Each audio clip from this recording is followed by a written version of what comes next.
हमारे यूनिवर्सिटी में शेमफुली मुसलमानों को चुन चुन के बाहर किया है और कहा गया है कि मुस्लिम है तो उसका नहीं होगा। आप 8 में से 7 लोगों का, जिन कॉलेजेस में प्रिंसिपल्स ने बहुत कोशिश की, तो 8 में से 7 लोगों का हो गया, एक अकेला जो मुस्लिम था उसको बाहर कर दिया कि मजबूरी है, हम कुछ नहीं कर पाए। क्योंकि वो देख रहे हैं कि एमए, एमफिल, पीएचडी करते करते स्टूडेंट्स मैच्योर हो जाते हैं, तो वो चाहते हैं कि कोई भी इंस्टीट्यूशन में ठहराव ना हो। वो चाहते हैं बीए करें, पीएचडी करें, निकालो, 1 साल का एमए, पीएचडी करो, निकालो। तो ये जल्दी पाइपलाइन से निकालना भी एक मकसद है एनईपी का। अगर आपको कोई भी प्रमोशन चाहिए, अपॉइंटमेंट में, प्रमोशन में, एक 9 एरियाज हैं जिनमें आपको 9 में से 4 में नोटेबल कंट्रीब्यूशन करना है। All of them are connected with generating funds for the university. आप स्टार्टअप कर रहे हैं कि नहीं, आप फंड्स जनरेट कर रहे हैं कि नहीं, आप कितनी लैब सेटअप कर रहे हैं, मतलब वगैरह वगैरह, प्लस इंडियन नॉलेज सिस्टम में आपने कितना कंट्रीब्यूशन किया है। That is the euphemism for Hindutva को कितना आपने आगे बढ़ाया। हम जो रेजिम के खिलाफ बोल रहे हैं, जिनको एक्चुअल खतरा है, लोग जेल में हैं, 5-5 साल से जेल में हैं हमारे स्टूडेंट्स, बिना बेल की हियरिंग हम अपने नाम से लिखते हैं। और ये जो रेजिम के मतलब कठपुतली हैं, या रेजिम के जो बिल्कुल समर्थक। क्या कहें उनको, वो एनोनिमस हैं। किससे डर है उनको? किससे डर है? क्या आपको अभी भी यकीन है कि दिल्ली यूनिवर्सिटी से जो छात्र निकल रहे हैं, एक बेहतर इंसान, बेहतर नागरिक, जो ज़्यादा संवेदनशील हो और जो नफ़रत की राजनीति के खिलाफ हो, क्या वो अभी भी निकलेंगे, या वो लड़ाई हम हार रहे हैं?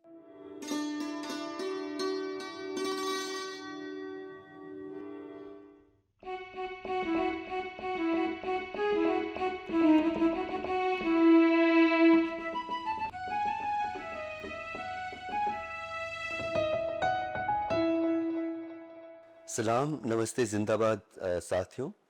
ये दाग दाग उजाला जो सिलसिला हम लोग बातचीत की कर रहे हैं देश के हालात के बारे में, स्क्रोल के साथ, उसमें आपका आज फिर से स्वागत है।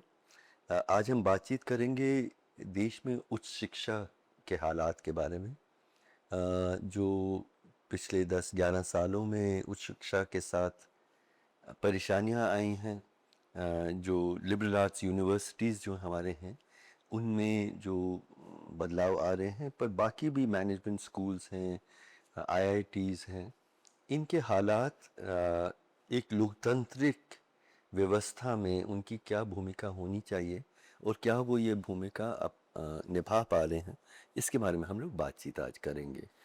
मेरे साथ दो जो साथी आए हैं, इनका परिचय अलग अलग तरीक़ों से तो किया ही जा सकता है, बट दोनों बहुत मतलब बहुत पॉपुलर टीचर्स हैं। अपने स्टूडेंट्स से जो उनका रिश्ता है, बहुत स्नेह का है और सम्मान का है।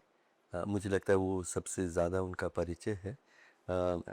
निवेदिता मेनन, हम लोग सब उनसे परिचित हैं। जवाहरलाल नेहरू यूनिवर्सिटी के स्कूल ऑफ इंटरनेशनल स्टडीज़ में आप पढ़ाती हैं, आज भी पढ़ा ही रही हैं। और Nandita Narayan, Saint Stephen's College में लगभग 40 सालों तक शायद आप मैथमेटिक्स पढ़ा रही थी, अब रिटायर हो गई हैं।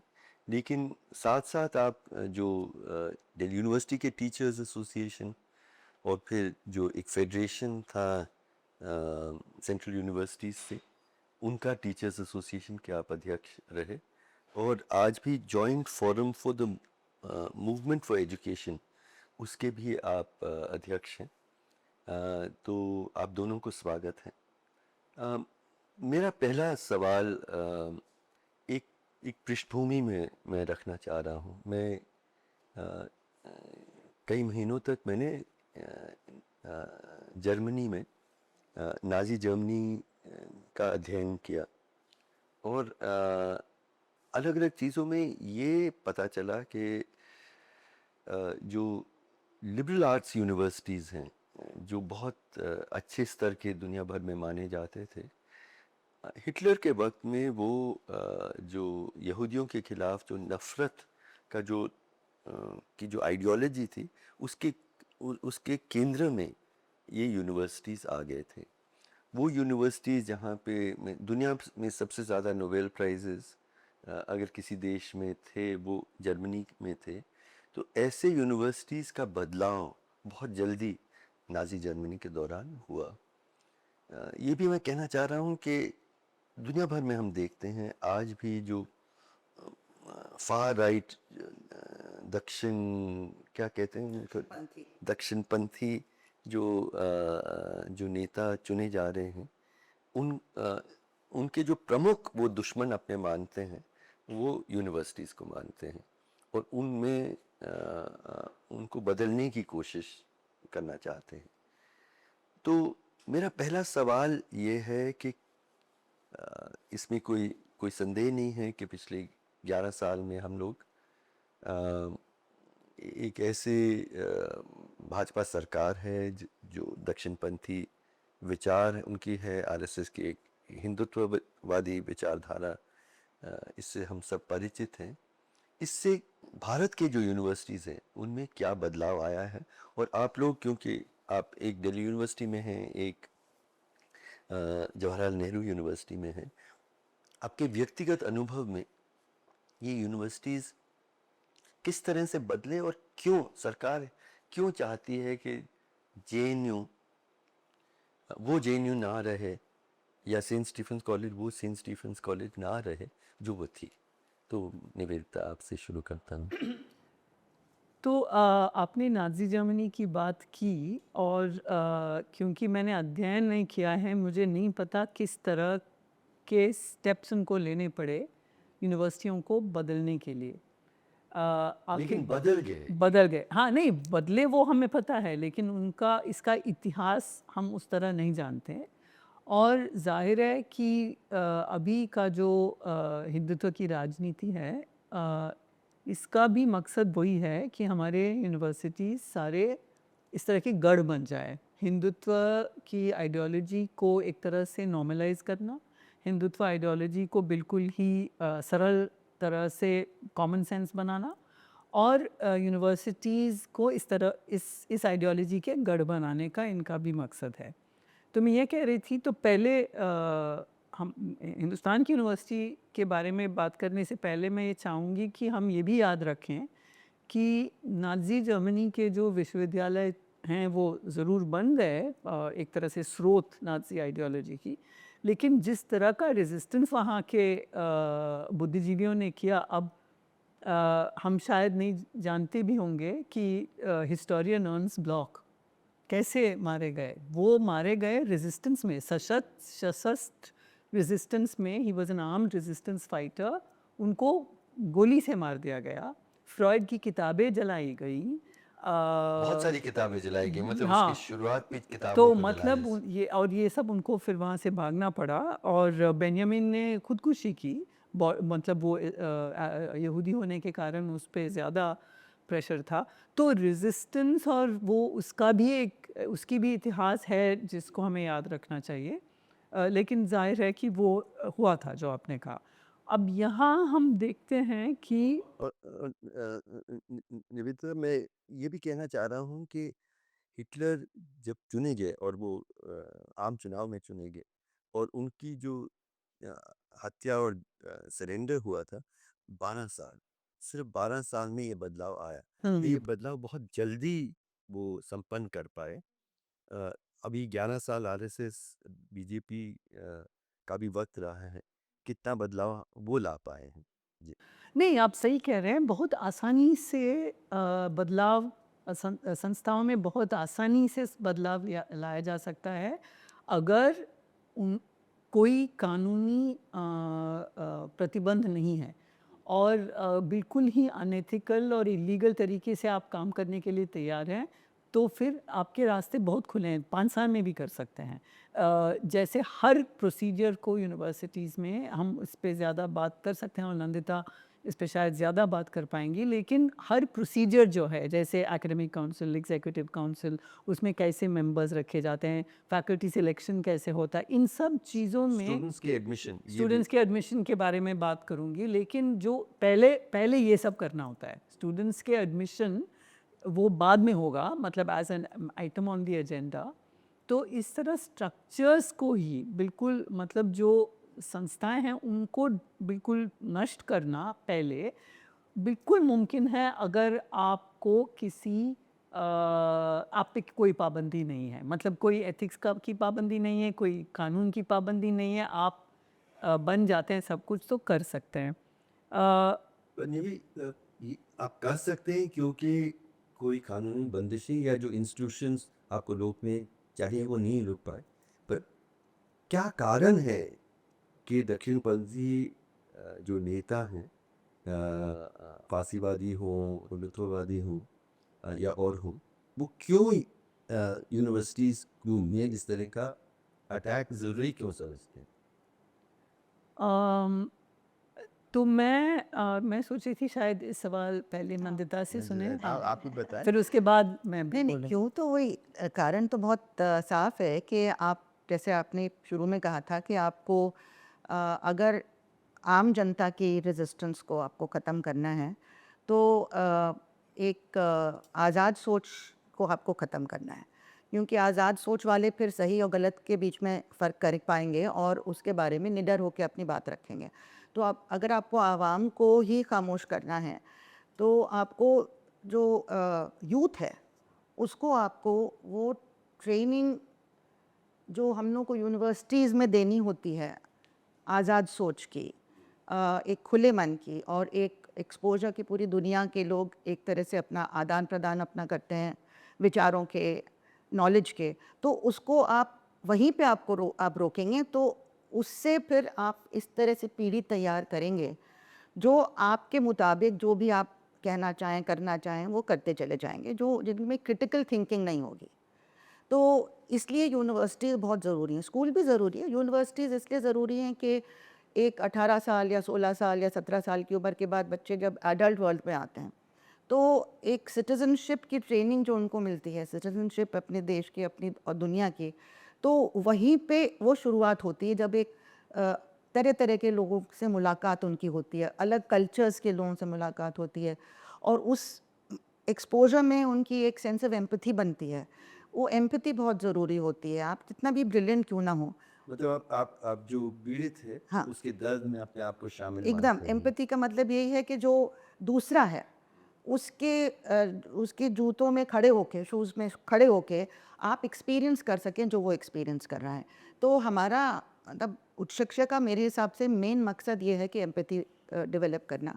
बाकी सारी इनपुट्स उसमें होते हैं कि किस तरह से आप रैशनल थिंकिंग और क्रिएटिव थिंकिंग हर सब्जेक्ट के थ्रू, चाहे वो साइंस है, मैथमेटिक्स, जो मेरा सब्जेक्ट मैथमेटिक्स है, या हिस्ट्री है, इंग्लिश लिटरेचर, उनके थ्रू आप इस तरह से एक कंप्लीट इंडिविजुअल जो पूरे समाज के साथ रिलेट कर सकता है। तो आप कह रहे हैं कि उच्च शिक्षा मतलब शिक्षा का, पर उच्च शिक्षा आप ऐसे नागरिक को तैयार करने की एक प्रयास है जी जो संवेदनशील है जी या जो जिम्मेदार है, जी जो वैज्ञानिक रूप से सोच सकता है या सोच सकती है, हाँ, और उस ये तरह। नेचुरल एवोल्यूशन का डिमांड होता है, क्योंकि वो समाज अगर उसको सर्वाइव करना है तो समाज को जो अलग अलग टाइप के ताकतें होती हैं, कल्चर्स होते हैं, लोगों सिविलाइजेशंस होते हैं, उनको एक दूसरे के साथ डायलॉग करना सीखना पड़ता है। तो यूनिवर्सिटी एक जगह होती है जहाँ पे आप एक दूसरे के साथ डायलॉग करना भी सीखते हैं। और मुझे लगता है कि इतिहास बताती है, दुनिया की इतिहास बताती है कि नाइंसाफ़ी के खिलाफ सबसे बड़े जो आंदोलन हुए हो उसमें हमेशा नौजवान और छात्र सामने खड़े हैं। जी, तो शायद उनकी उनसे भी वो डरते होंगे, इसलिए वो उसको बिल्कुल डरता है। खत्म करना चाहते हैं। वो सबसे ज़्यादा उन्हीं से ही रेजिस्टेंस आती है। नहीं, मैं बिल्कुल सहमत हूँ, और इसके साथ मैं ये जोड़ना चाहूँगी, एक मशहूर अफ्रीकन अमेरिकन फ़िलोसोफर हैं बेल हुक्स। बेल हुक्स ने कहा था कि the classroom is the most radical space of possibility in the university.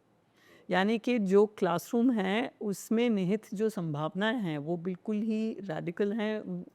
उन संभावना क्रांतिकारी संभावनाएं हैं। क्रांतिकारी रेवोल्यूशनरी ज़रूरी नहीं है कि वो क्रांतिकारी हों, लेकिन एक तरह से जड़ से, रेडिकल का मतलब है जड़ से बदलना किसी चीज़ को, राइट? उसका उसकी बदलाव की संभावना, सामाजिक बदलाव की संभावना। सामाजिक बदलाव बिल्कुल जड़ से बदलाव की संभावनाएं निहित है क्लासरूम में। तो इसको अगर हम सीरियसली लें, अगर इस सेइंग को सीरियसली लें, तो वो कह रही थी, और हम सब जानते हैं जिन्होंने कभी भी, और क्लासरूम का मतलब सिर्फ जहाँ कोर्स पढ़ाते वो नहीं, जहाँ भी हम पब्लिक स्पीकिंग में एंगेज करते हैं तो होता क्या है कि हम तरह तरह के काउंटर नैरेटिव्स हम प्रोड्यूस करते हैं। मतलब एक होता है मेन नैरेटिव जो कि हम जानते हैं, कैपिटलिज्म के बारे में, पैट्रियार्की के बारे में, हिंदुत्व के बारे में अब बहुत ज़्यादा। तो इस तरह के नैरेटिव जो हैं, ब्राह्मणिज्म के नैरेटिव्स, ये सारे नैरेटिव्स जो नॉर्मलाइज किए गए हैं वो क्लासरूम में या जहाँ भी हम बोलते हैं उन पे प्रश्न चिन्ह हम खड़ा करते हैं। तो एक तरह से काउंटर नैरेटिव्स हम प्रोड्यूस करते हैं जिससे कि इनको, किसी भी रेजिम को इससे खतरा लगता है। क्योंकि हमें याद रखना चाहिए, हम ये नहीं कह रहे हैं कि 10 साल पहले हमारे यूनिवर्सिटीज़ परफेक्ट थे, हम ये नहीं कह रहे हैं। लेकिन आज़ादी में क्या बदलाव आया है 10 साल में? आज़ादी में मुझे लगता है बदलाव ये है कि यूनिवर्सिटीज़ में सोचने और बोलने की आज़ादी थी, वो फ़र्क पड़ा है। बाकी और मायनों में बहुत सारे प्रॉब्लम्स थे, जैसे कि एक्सेस, कितने पिछले सोसाइटी सेक्शंस के कितने लोग यूनिवर्सिटी आ सकते थे, क्लासरूम में किस तरह के प्रैक्टिसेस थे जो कि कास्टिस्ट हैं या जातिवाद से भरे हैं या जो भी है, और तरह तरह के प्रॉब्लम्स थे, इंफ्रास्ट्रक्चर और कई तरह। तो हम कतई ये नहीं कह रहे हैं, आई एम श्योर नंदिता भी नहीं कह रही, आप भी नहीं कह रहे हैं कि कोई परफेक्ट ज़माना था और अब वो, लेकिन अब जो जिस तरह का रिलेंटलेस अटैक हो रहा है आज़ादी पे, कि हम सिर्फ नैरेटिव ही बोल सकते हैं। तो मैं एक अभी उदाहरण दूंगी और फिर आगे आप नंदिता भी शायद कुछ कहना चाहें। जैसे कि अब रिसर्च टॉपिक्स पे, सिलेबस पे, कोर्सेज पे बहुत ज़्यादा नियंत्रण है और सीधे सीधे स्टूडेंट्स को कहा जाता है कि ये आप जो पढ़ना चाहती हैं वो सरकार की पॉलिसी के खिलाफ है, तो आप ये नहीं कर सकती। सीधा वाइवा में बोला जा सकता है। यही मैं कह रही हूँ कि लीगली नहीं कर पाएंगे, लेकिन प्रेशर डाल के बदल सकते हैं टॉपिक्स को। इस तरह का जो मतलब शोध में या रिसर्च में प्रतिबंध का कोई उदाहरण आप देना चाहेंगे नंद? शोध में तो नहीं, लेकिन मैं सिलेबाई में जिस तरह से कोर्सेज में एक उदाहरण देना चाह रही हूँ। बहुत सारे उदाहरण हैं और हमारी यूनिवर्सिटी, दिल्ली यूनिवर्सिटी, एक तरह से सिलेबा या कोर्सेज के मामले में जेएनयू के पहले अटैक की गई है। हमारे यहाँ काफ़ी शुरू से चल रहा है ये। और एक उदाहरण है अभी हाल में साइकोलॉजी डिपार्टमेंट के कोर्सेज 4th ईयर के लिए, तो 4था साल जो लोग शुरू करने जा रहे हैं, तो केओस तो है ही कि 1 साल का होगा और एमए 2 साल का होगा, 1 साल का होगा, क्या जाएगा क्या नहीं, वो सब तो है ही। लेकिन जो टॉपिक्स हैं उनमें इन्होंने कहा है कि कॉन्फ्लिक्ट रेजोल्यूशन को आप हटाइए, और ख़ास तौर से कॉन्फ्लिक्ट रेजोल्यूशन में आप पैलेस्टाइन, गाज़ा, कश्मीर को पूरी तरह से हटा दीजिए। क्यों? तो वहाँ पे कोई सीनियर कहते हैं कि मतलब ऑफिशियल कहते हैं, नाम नहीं लूँगे। और साइकोलॉजी में मतलब ये मतलब लोगों का जो कॉन्फ्लिक्ट में जो तकलीफ है, मानवीय तकलीफ, उससे भी आप बात नहीं सुनते कर जाइए वो क्या कह रहे हैं कि कश्मीर तो रिजॉल्व हो गया, कश्मीर मतलब ऑफिशियल से कश्मीर रिजॉल्व हो गया, तो ये सब डालने की ज़रूरत नहीं है। और आप इसकी जगह कॉन्फ्लिक्ट रेजोल्यूशन सीखने के लिए स्टूडेंट्स को महाभारत और रामायण के बारे में बताइए कि वहाँ पे कैसे कॉन्फ्लिक्ट रेजोल्यूशन होता था। तो उसका तो कोई डेटा भी नहीं हमारे पास था कि कैसे होता था। वो तो एक एक एपिक है, उसको जितना उसमें है, you don't have any other evidence. Hard तो to believe, हार्ड टू मतलब बिलीव। सच में। Not only that, dating apps को लेके कि कैसे पर्सनल रिलेशनशिप्स में आप डील करते हैं, पेरेंट्स चाइल्ड में भी कॉन्फ्लिक्ट होता है, उसको भी आप डील करते हैं, तो वो भी आप हटा दीजिए, या उसमें आप ग्रैंडफादर को भी जोड़िए। क्यों आप सिर्फ पेरेंट्स, हिंदुस्तान में तो ग्रैंडफादर के संग भी बहुत अच्छा रिलेशनशिप होता है। तो इस तरह की absurd चीज़ें फ्रॉम नॉन एक्सपर्ट्स जो सब्जेक्ट के बारे में कुछ नहीं जानते, वो कह रहे हैं। डेटिंग ऐप से क्या मतलब परहेज हो? ये सब हिंदुस्तान में नहीं होता है, डेटिंग होता ये है। कहा जाए। हिंदुस्तान में कोई किसी से प्यार नहीं करता।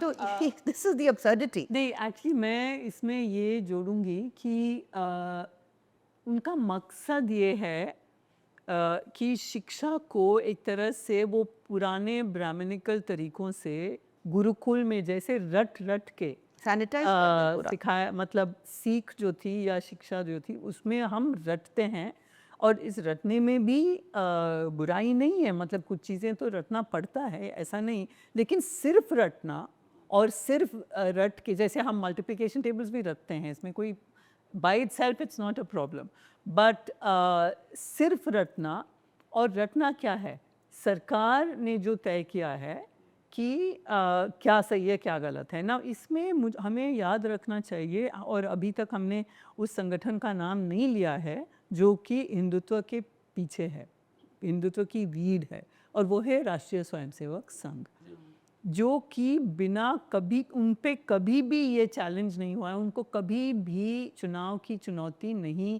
झेलनी पड़ी है, उनको कोई अकाउंटेबिलिटी नहीं है, किसी ने उनको इलेक्ट नहीं किया है, लेकिन उन आरएसएस के लोग पिछले 20 साल में, लेकिन पिछले 10 साल में एक्सेलरेटेड फॉर्म में हर जगह हैं, और वो शिक्षा को पूरी तरह से इस तरह बदलना चाहते हैं कि आप क्लास में आएंगे, आपको कुछ सिखाया जाएगा, ऐसा नहीं कि रामायण, वैसे हम भी पढ़ सकते हैं रामायण, हम भी पढ़ा सकते हैं रामायण, जैसे रामायण पे जो किताब रामानुजन ने लिखा, एडिट किया, वो तो था सिलेबस में, डीयू सिलेबस में, तो हम रामायण के बारे में भी पढ़ते हैं, लेकिन हम सवाल इस तरह के उठाते हैं कि अच्छा ये टेक्स्ट ये कब लिखा गया, इसका इतिहास क्या है।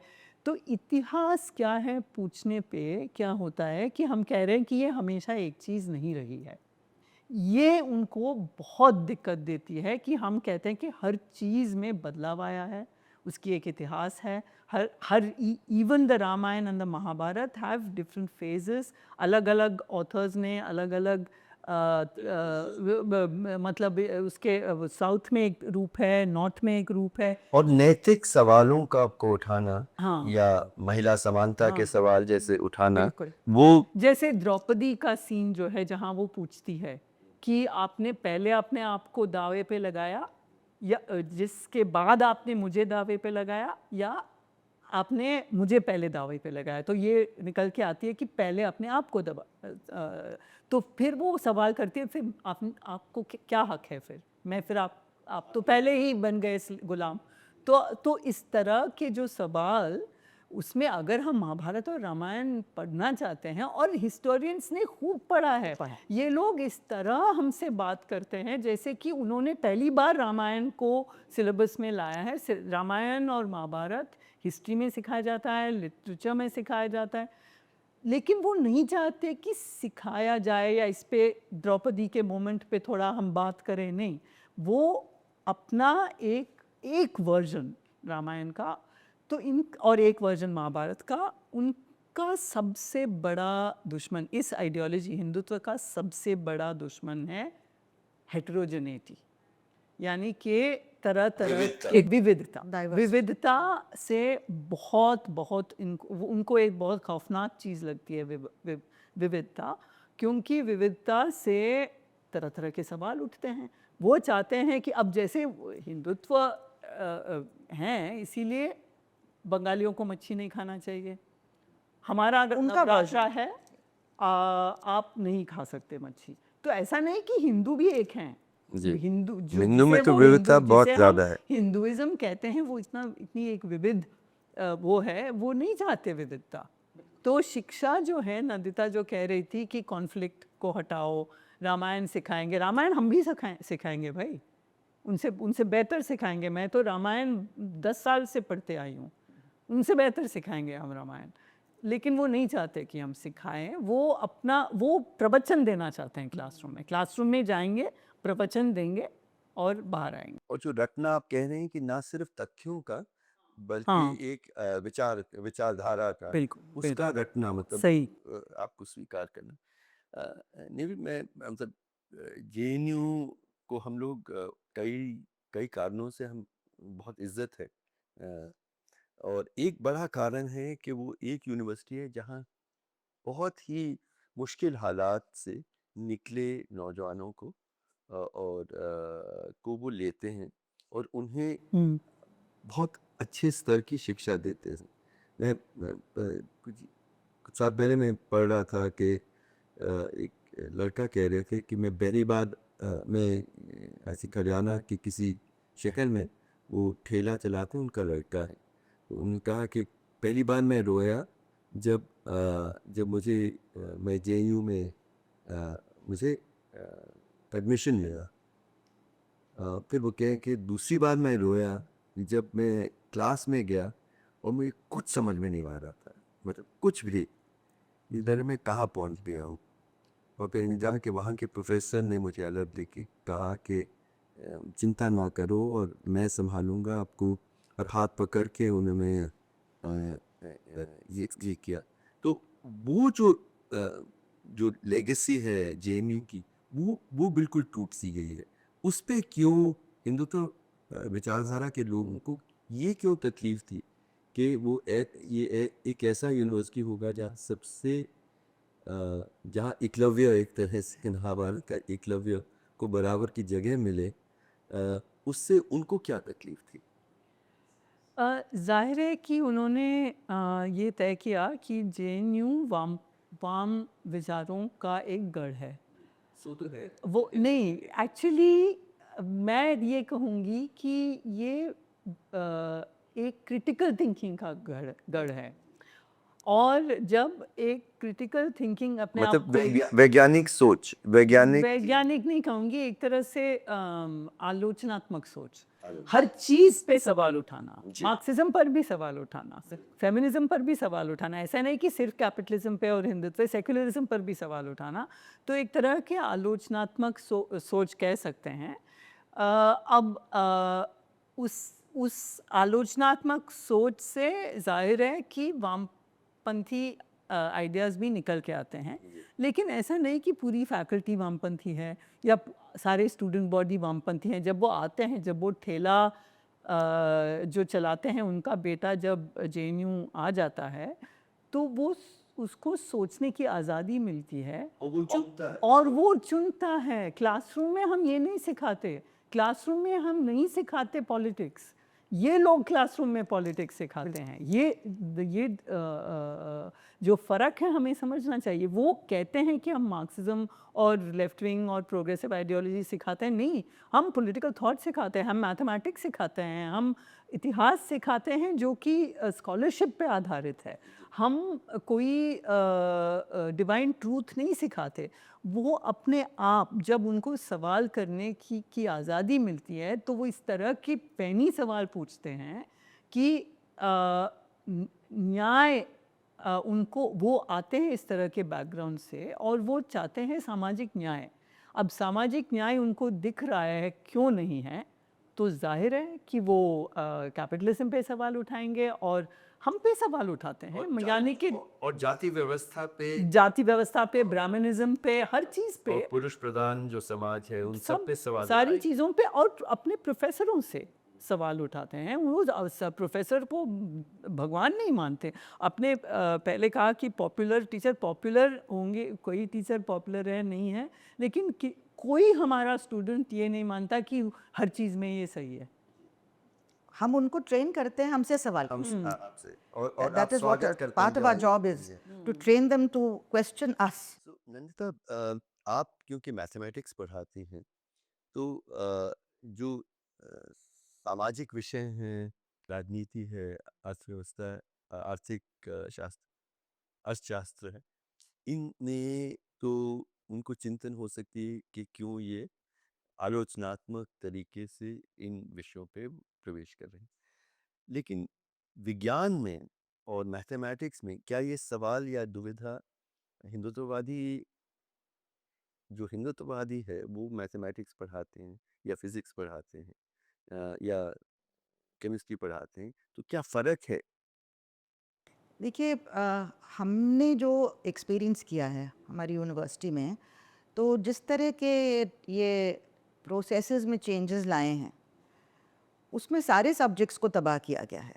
और मेरा ये मानना है कि ये सिर्फ हिंदुत्ववादी सोच की वजह से नहीं है, इससे पहले वो न्यू लिबरल सोच जो थी, पॉलिसीज़ जो थी, इनके पिछली सरकार की भी थी, उनके उसी समय से ये गिरावट हमने सारे सब्जेक्ट्स में देखी, हमारी यूनिवर्सिटी एजुकेशन में हमने देखी।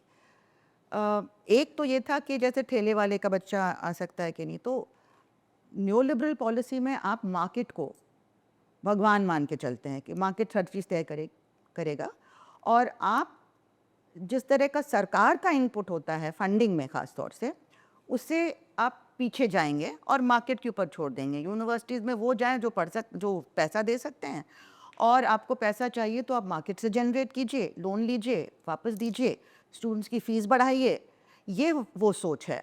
तो इससे एक नेचुरल तरीके से एक्सेस कम हो जाएगा आम जनता का। वो प्राइवेटाइजेशन का एक ये असर हाँ, तो हाँ। समझ में आया। नहीं, लेकिन उससे साथ-साथ दूसरी चीज़ है कि जब आप लोगों का एक्सेस आप कम करेंगे और आम जनता फिर को ये अगर महसूस होगा कि उनको जो मिलना चाहिए नहीं मिल रहा है, सरकार बजाय उनके बच्चे के भविष्य के बारे में सोचने के बजाय वो दूसरी चीज़ों में पैसा लगा रहे हैं, और सरकार का पैसा आखिर जनता का पैसा है, वो उनके जेब से तो नहीं आ रहा है।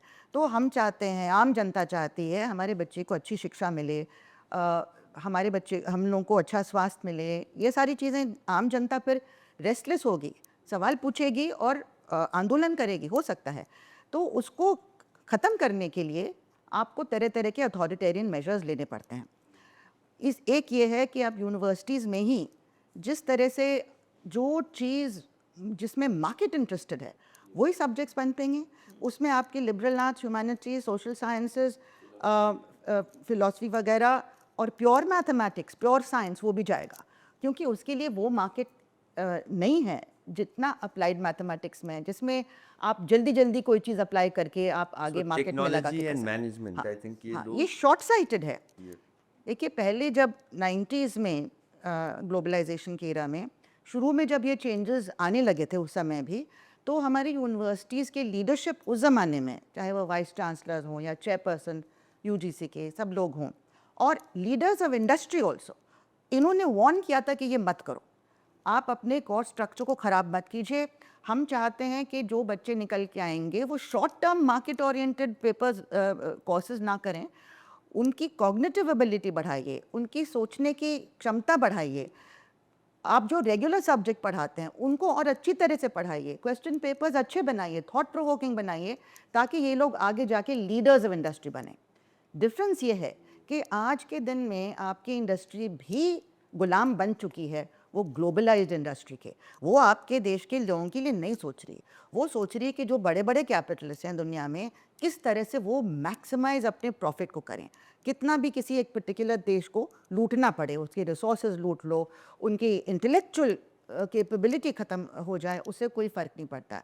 तो वो न्यू लिबरल सोच जो थी, वो इस तरह की रेजीम चाहती है जो आम जनता को डिवाइड करके रेजिस्टेंस को क्रश करने में कामयाब हो। पिछली रेजीम जो थी हमारी, वो कामयाब नहीं हुई, उनको इलेक्शंस के थ्रू हटा दिया गया, राइट। उन्होंने भी कोशिश की, हमने ये फेस किया यूपीए के ज़माने में कि दिल्ली यूनिवर्सिटी में there was a wave of repression. आप धरने में गए, आपके खिलाफ कंप्लेंट जाती है, आपका प्रमोशन रोक दिया जाता है। ये सारा हमारे साथ पहले ही हुआ नहीं भी, और हम लोगों ने उसका सामना किया है। टीचर्स तब भी डर रहे थे, स्टूडेंट सामने आए, बड़ा बड़ा आंदोलन हुआ, और उसको हम लोगों ने वापस किया। एक 4 साल का प्रोग्राम आया था। वो सारे जो 6 बिल आए थे उस टाइम पे यूपीए के ज़माने में, हमने लड़के उसको वापस कराया।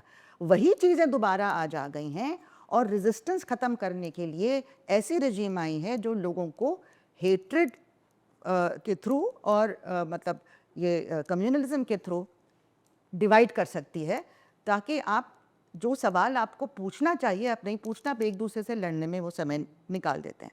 तो ये दोनों चीज़ें एक साथ चल रही हैं। जेएनयू में जो हो रहा है वो सिर्फ हिंदुत्ववादी ताकतों की वजह से नहीं, उनको अपना पाउंड ऑफ फ्लैश मिल रहा है, इसके थ्रू हम अपना पूरा हिंदू राष्ट्र का जो हमारा एम है, जो हमारी आइडियोलॉजी है, उसको हम इम्प्लीमेंट करें। लेकिन न्यू लिबरल फोर्सेस का ये ऑब्जेक्टिव है कि through communal ideology you can keep people divided, let them keep fighting each other, और हम अपनी पॉलिसीज़ इम्प्लीमेंट करेंगे, हम इस देश को अच्छी तरह से इनकी रिसोर्सेज को लूट लेंगे, and that is how we establish our supremacy in the world. ये भी ये बहुत एक इंटरेस्टिंग बात आपने करी कि ये जो विचारों का जो संघर्ष यूनिवर्सिटी में हो रहा है वो सिर्फ हिंदुत्ववाद वर्सेस सेक्युलरिज्म नहीं है, बल्कि समाजवाद वर्सेस मार्केट का भी है। उसका असर किस किस तरह से जेएनयू में पढ़ा है। मैं मतलब बहुत साल पहले पढ़ा था दिल्ली यूनिवर्सिटी में से इंस्टीट्यूट कॉलेज पे। हमारी फीस 11 रुपए होते थे और हम भी बस पास और वो लेके ये काफ़ी सब लोग मानते थे कि हायर एजुकेशन स्कूल एजुकेशन सरकार की जिम्मेदारी है, अस्पताल चलाना सरकार की जिम्मेदारी है। ये अ, अ, ये बिल्कुल बदल गया है। तो इन द यूनिवर्सिटी से इसका क्या असर पड़ा जेएनयू में?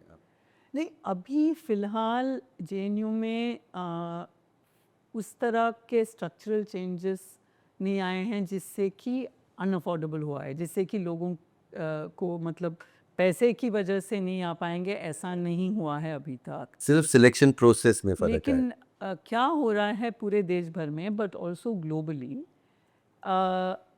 शिक्षा का मकसद क्या है, इस सवाल का जवाब जो कैपिटलिस्ट टेंडेंसीज हैं, जो नवोदारवाद की बात नंदिता कह रही हैं, इनका जो मकसद है वो ये है कि शिक्षा के ज़रिए बहुत ही चीप लेबर मिलता रहे, और लेबर जो कि कैपिटलिस्ट मार्केट के समय समय पे उनके अलग अलग आवश्यकताएं उस मार्केट की अलग अलग आवश्यकताएं होती है, तो उसी तरह मतलब उसी के चलते शिक्षा भी बदलते रहे। इकोनॉमिक ग्रोथ को बढ़ाए, ये शिक्षा का मुख्य मकसद है। मतलब इकोनॉमिक ग्रोथ से भी थोड़ा मिसअंडरस्टैंडिंग हो सकता है कि सबके लिए इकोनॉमिक ग्रोथ, कुछ लोगों के लिए प्रॉफिट, कुछ लोगों के लिए इकोनॉमिक ग्रोथ। और ये हम जानते हैं पिछले 10 साल से इनइक्वालिटी जो है, मतलब 60 लोगों का की आमदनी इंडिया के बजट से ज़्यादा था 2018 में शायद, और अंग्रेजों से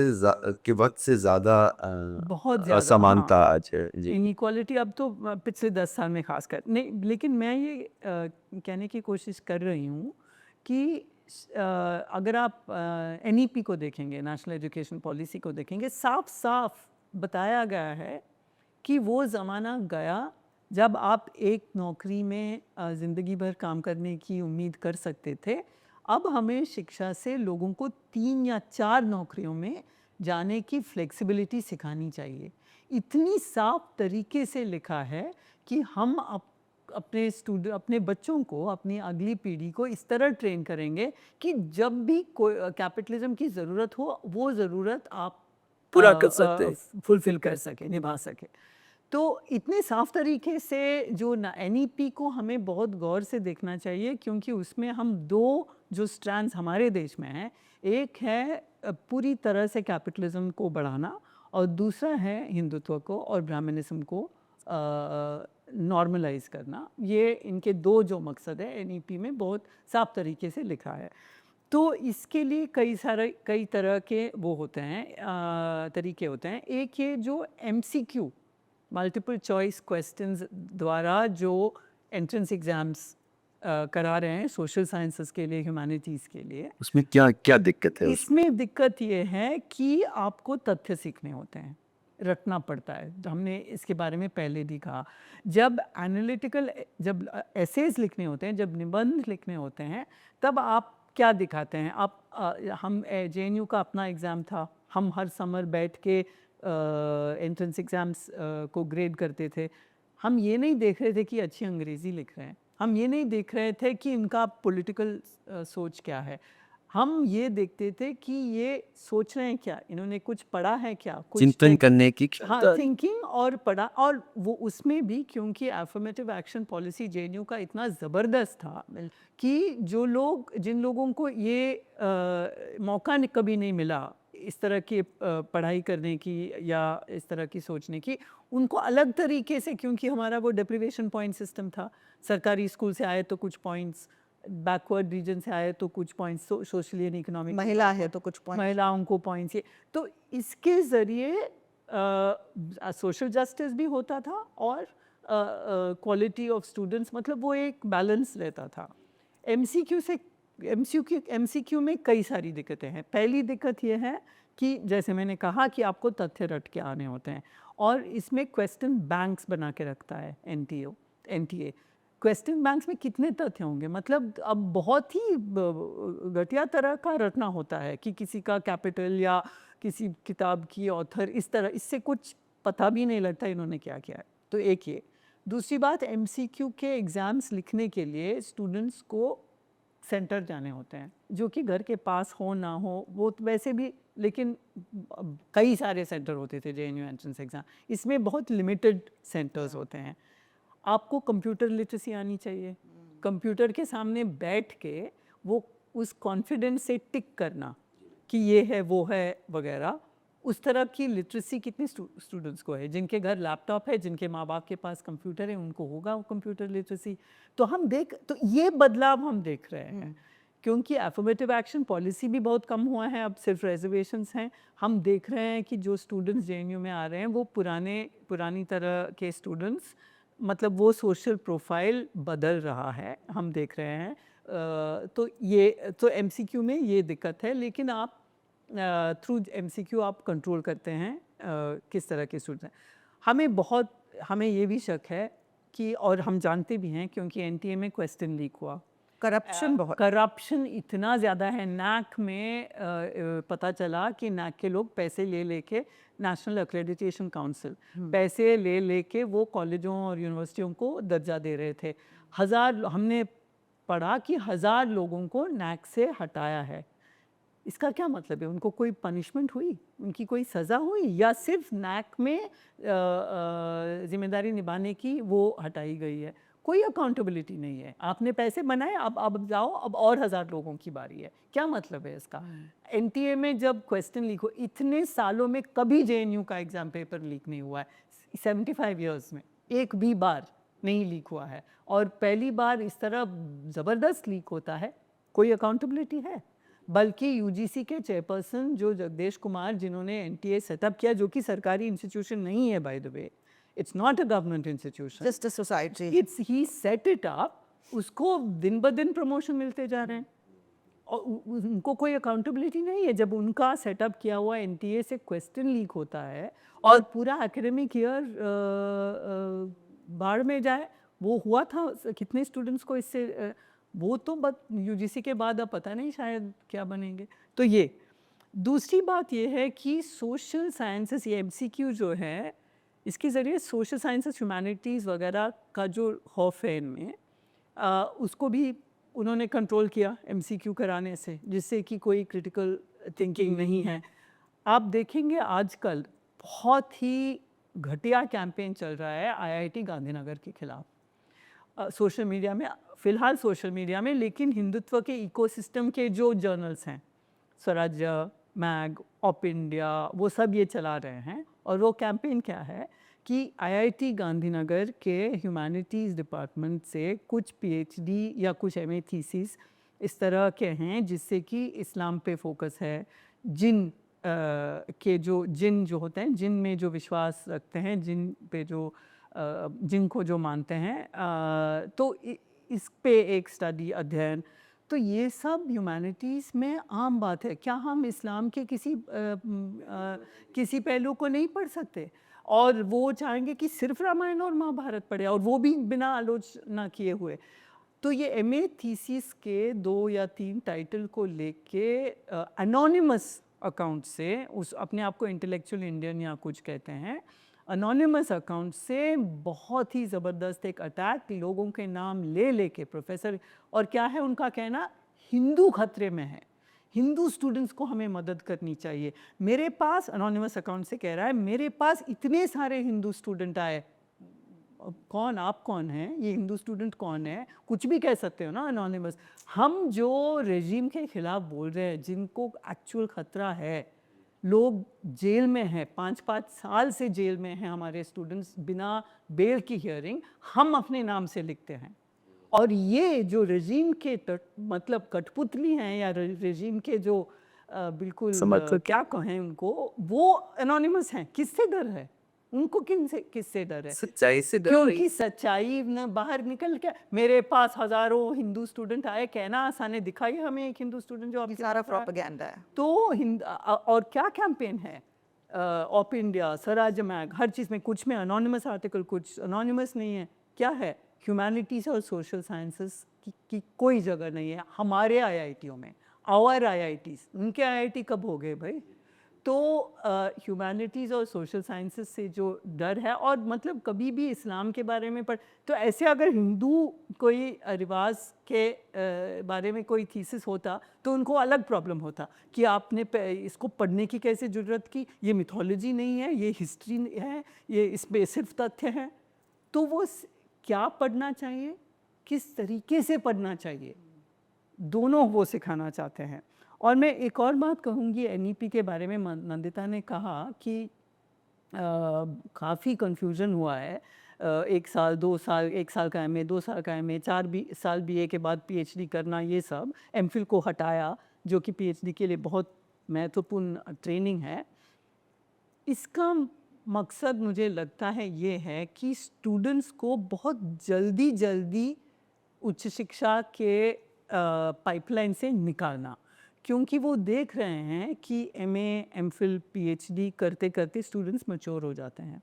और पिछले 10 साल से जो हमने देखा है पूरे दुनिया भर में, लेकिन इंडिया में भी, जिस तरह जैसे आपने कहा, छात्र लीडरशिप लेते हैं, समाज का लीडरशिप लेते हैं, वो मूवमेंट्स के लीडरशिप लेते हैं, वो राजनीति का लीडरशिप लेते हैं, राजनीति की भी लीडरशिप आप देख लीजिए। तो वो चाहते हैं कि कोई भी इंस्टीट्यूशन में ठहराव ना हो। मतलब ठहराव से मेरा मतलब है कि लोग रहे 5-6 साल, कुछ सीखें, कुछ समझें। वो चाहते हैं बीए करें, पीएचडी करें, निकालो, 1 साल का एमए, पीएचडी करो, निकालो। तो ये जल्दी पाइपलाइन से निकालना भी एक मकसद है एनईपी का, ताकि वो बाहर जाए, वो साइबर कूली बने, उनको मिनिमम वेज में नौकरियां मिले, यही चाहते हैं वो। उससे जोड़ते हुए आपके पॉइंट से मैं कह रहा हूँ कि उनकी दुश्मनी सिर्फ ह्यूमैनिटीज़, सोशल साइंसेस के खिलाफ है, या साइंस के भी खिलाफ है? नहीं, पूरी उच्च शिक्षा के खिलाफ है। जैसे मैंने पहले बताया, एक तो वो प्योर साइंसेस, प्योर मैथमेटिक्स भी उसी में मार्केट फ्रेंडली नहीं माने जाते हैं। आप देखेंगे कि काफ़ी जो NIITs वगैरह कई जगह आप प्योर साइंसेस पे कोई फोकस नहीं है। लेकिन मैं एक दूसरे पॉइंट पे आना चाहती हूँ, जैसे निवेदिता ने कहा कि ये जो CUET है, सेंट्रलाइज्ड एग्ज़ाम, इससे जो यूनिवर्सिटी का रोल है एडमिशन प्रोसेस में, वो पूरी तरह से ख़त्म कर दिया है। इसके टीचर का जो रोल होता है, और वो एक इनपुट होता है हमारे एक्सपीरियंस के बेसिस पे, हमारे एक्सपर्टीज़ के बेसिस पे, कि हम एडमिशन्स टीचिंग लर्निंग में तो होना ही चाहिए, फिर सिलेबस बनाने में, एग्जामिनेशन करने में, रिसर्च करने में, ये सब टीचर्स का रोल है। तो एक ये वाला रोल तो हमसे पूरी तरह से छीन लिया गया है। और ये जो मल्टीपल चॉइस क्वेश्चंस के बेसिस पे जो एग्ज़ाम सेंट्रलाइज्ड किया जा रहा है, वो उसी के बेसिस पे एडमिशन हो रहा है यूनिवर्सिटीज़ में। तो स्कूल का रोल भी ख़त्म कर दिया, दोनों तरफ से रोल ख़त्म किया है। यानी कि बच्चों को स्कूल में 12वीं में, 11वीं में पढ़ने की ज़रूरत नहीं है अब, क्योंकि वो मार्क्स काउंट नहीं करेंगे कि आपको यूनिवर्सिटी में एडमिशन मिलेगी कि नहीं मिलेगी। इसलिए कोटा जाएं, कोटा जाएं, या जहाँ भी फिर बेचारे बच्चे अपने, किस तरह से उनके ऊपर तनाव, स्ट्रेस है कि इतने खुदकुशी हो रहे हैं। तो इसमें स्कूल का जो स्लो लर्निंग होती है स्कूल में, है ना, गुड बैड इंडिफरेंट, लेकिन एक डिसिप्लिन के साथ होती है, तो उसका कोई रोल नहीं है। तो जहाँ लिखना पढ़ना, रीजनिंग सीखते हैं स्टूडेंट्स, वो सारा ख़त्म करके ये मल्टीपल चॉइस, जिसमें गेस वर्क भी चल सकता है, और दूसरा है कि लीकेजेस भी होते हैं, ये तो सबको अब मालूम हो गया है। तो एक करप्ट सिस्टम के में प्राइवेट बॉडी को अपने हैंड ओवर कर दिया पूरा, बिकॉज ये अकाउंटेबल नहीं है, it is not accountable to parliament, this NTA. साथ में आप जो स्टूडेंट्स जिनके पास पैसा है वो कोचिंग में जा सकते हैं, तो कोचिंग माफिया जो है पूरी तरह से उसका ग्रिप है इस एंट्रेंस एग्ज़ाम में। जिसके पास पैसा नहीं है वो ना तो कंप्यूटर लिटरेसी हासिल कर सकता है, ना वो कोचिंग फॉर द CUET हासिल कर सकता है, तो वो पहले ही पीछे निकल जाता है, वो फिल्टर आउट हो जाता है। और जो कंप्यूटर लिटरेसी नहीं है ज़्यादातर स्कूल्स में, हमारे जो गरीब जो सरकारी स्कूल हैं, आपको हर जगह कंप्यूटर लिटरेसी नहीं मिलती है। तो 45% ड्रॉप आउट स्टूडेंट्स का ये सब तथ्य हैं उसी स्टेज पे आ जाता है जब आप जाते हैं सेंटर में, देखते हैं कि कंप्यूटर्स हैं, आप हैंडल नहीं कर पाएंगे, आप वहीं से चले जाते हैं। जितने लोगों ने अप्लाई किया उसमें से भी आप देखेंगे कि अबाउट 50% ड्रॉप आउट उसी स्टेज पे हो जाते हैं। विमेन स्टूडेंट्स का बहुत ज़्यादा इसमें ड्रॉप हुआ है। हमने अपनी यूनिवर्सिटी में देखा, कोई स्टडी नहीं किया गया है, लेकिन ये इंडियन एक्सप्रेस ने एक रिपोर्ट निकाली थी कि 33% ड्रॉप था विमेन स्टूडेंट्स का सारे सब्जेक्ट्स में। एडमिशन्स डिले हो जाते हैं, 6 महीने निकल जाते हैं, रिजल्ट ही नहीं आया है। हम बैठे हुए हैं स्टूडेंट्स के लिए, इंतज़ार कर रहे हैं अपनी यूनिवर्सिटी में। पर महिला क्यों ज़्यादा मतलब जो गरीब स्टूडेंट है वो ज़्यादा प्रभावित है, वो मैं समझ हमेशा रहा महिलाओं पे ज़्यादा असर होता है। मतलब इसका ये लॉजिकल आंसर ये है कि परिवार जो हैं वो अपनी बेटियों के ऊपर कम खर्च करते हैं कोचिंग वगैरह में ना। जैसे कि अगर आपको तय करना है कि बेटे को भेजेंगे कि बेटी को, तो आप वो पैसा बेटे के लिए बचा के रखते हैं और ये सोचते हैं कि बेटियां तो वैसे ही पढ़ लेती हैं, वो हार्ड वर्किंग हैं वगैरह वगैरह। तो किसी वजह से इस महिला इनपुट पे इस पे काफ़ी असर पड़ा है। दूसरा ये है कि डाइवर्सिटी पे तो ड्रामेटिक इफेक्ट है। देखिए, आप अगर जैसे इंस्टीट्यूशन में जाते हैं हायर एजुकेशन में, जो मैंने शुरू में कहा था कि आप फियर ऑफ द अननोन को आप ओवरकम करते हैं, और फियर ऑफ द अननोन को ओवरकम करेंगे तो आप हेट्रेड ऑफ द अननोन, मतलब कि नफ़रत जो है अननोन के लिए, उसको भी आप ओवरकम करना सीखते हैं। तो वो एक तो होता है क्लासरूम के थ्रू, क्लासरूम में, हाँ, क्लासरूम में सब तरह के लोग होते हैं, लेकिन क्लासरूम के अलावा भी आपका जो कम्युनिटी एक इंटरेक्शन होता है, एक्स्ट्रा करिकुलर एक्टिविटीज़ हैं, आप हॉस्टल में साथ रह रहे हैं वगैरह वगैरह, आपका ज़्यादातर टाइम क्लासरूम के बाहर भी बीतता है। तो क्लासरूम के थ्रू, कोर्स के थ्रू, टेक्स्ट के थ्रू तो आप दूसरे कल्चर्स के बारे में सीखते हैं, लेकिन डायरेक्ट एक्सपोजर बहुत ज़रूरी है। और हिंदुस्तान तो एक जैसे कि क्रूसिबल है डाइवर्सिटी का, तो आपको ये ऑटोमेटिकली मिल जाता है कि आप देश के कोने कोने से स्टूडेंट्स आ रहे हैं, अलग ज़बान बोलते हैं, कोई तमिल अलग होगा, कोई अरुणाचली होगा, डिफरेंट टाइप ऑफ खाना खाते हैं, अलग अलग तरीके से वर्शिप करते हैं या नहीं करते हैं। मतलब वो डाइवर्सिटी ख़ास तौर से हमारी सेंट्रल यूनिवर्सिटीज़ में होता है। तो वो जो था वो एक बहुत बड़ा हमारे लिए एक प्लस पॉइंट था, हमारा मतलब USP था यूनिवर्सिटी का। अभी वो क्यों बचा? CUET के बाद ड्रामेटिक चेंज आया है। पहले ही बैच पे हमने देखा कि मेरी क्लास में जो नॉन क्रिश्चियन स्टूडेंट थे वो सारे 3 स्टेट्स थे से सिर्फ, यूपी, हरियाणा एंड राजस्थान। क्यों? हो सकता है कोचिंग वहाँ स्ट्रॉन्ग हो या जो भी है। बाकी स्टेट से एक भी बंगाली नहीं, एक भी साउथ इंडियन नहीं, एक भी नॉर्थ ईस्टर्न का, एक भी उड़िया, कोई नहीं, ज़ीरो। जो एकदम मतलब ड्रामेटिकली फ़र्क था जो पहले होता था उससे। जब क्रिश्चियन स्टूडेंट्स आए, हमारे यहाँ 50% रिजर्वेशन क्रिश्चियंस के लिए, तो हमने सोचा चलिए अब डाइवर्सिटी आएगी। तो मैंने फिर पूछा कि आप लोग, मैं ये भी पूछती हूँ कि क्या मैं थोड़ा हिंदी में पढ़ा सकती हूँ। यूजुअली क्या होता है कि साउथ इंडियंस कहते हैं नहीं मैम हमें नहीं समझ आएगा। धीरे धीरे मैं by the time they reach second year मैं थोड़ा हिंदी मैं शुरू कर देती हूँ। उस बार सारे स्टूडेंट्स ने कहा नहीं हम हिंदी में ज़्यादा कंफर्टेबल हैं। मैंने कहा ये कैसे हो गया? क्योंकि वो साउथ इंडियन तो थे लेकिन migrants they were settled in north India, north India में रह रहे थे कई पीढ़ियों से। तो आप देखिए कि जो CUET क्योंकि वो CBSE पे बेस्ड था और स्टेट बोर्ड्स के सिलेबस पे बेस्ड नहीं था, स्टेट बोर्ड्स के स्टूडेंट्स वाइप आउट हो गए उसमें, और इसलिए एक डाइवर्सिटी ने बहुत बड़ा हिट लिया है। मेरे फ्रेंड्स जो JNU में, उन्होंने भी बताया कि वहाँ भी डाइवर्सिटी पे ज़बरदस्त असर हुआ है इस CUET का। तो एक तो 2-3 चीज़ें हैं। कैलेंडर क्योंकि उल्टा पुल्टा हो गया, 6 महीने बाद अगर बच्चे आ रहे हैं फर्स्ट ईयर के, तो सेकेंड ईयर और फर्स्ट ईयर का इंटरेक्शन ही नहीं हो पा रहा है। जब सेकेंड ईयर के एग्ज़ाम्स चल रहे हैं तब फर्स्ट ईयर की क्लासेस हो रही हैं, बैठने की भी जगह नहीं है हमारे पास क्योंकि एग्जामिनेशन के लिए जगह चाहिए, फिर लोगों को ज़बरदस्ती ऑनलाइन क्लासेस लेने पड़ते हैं।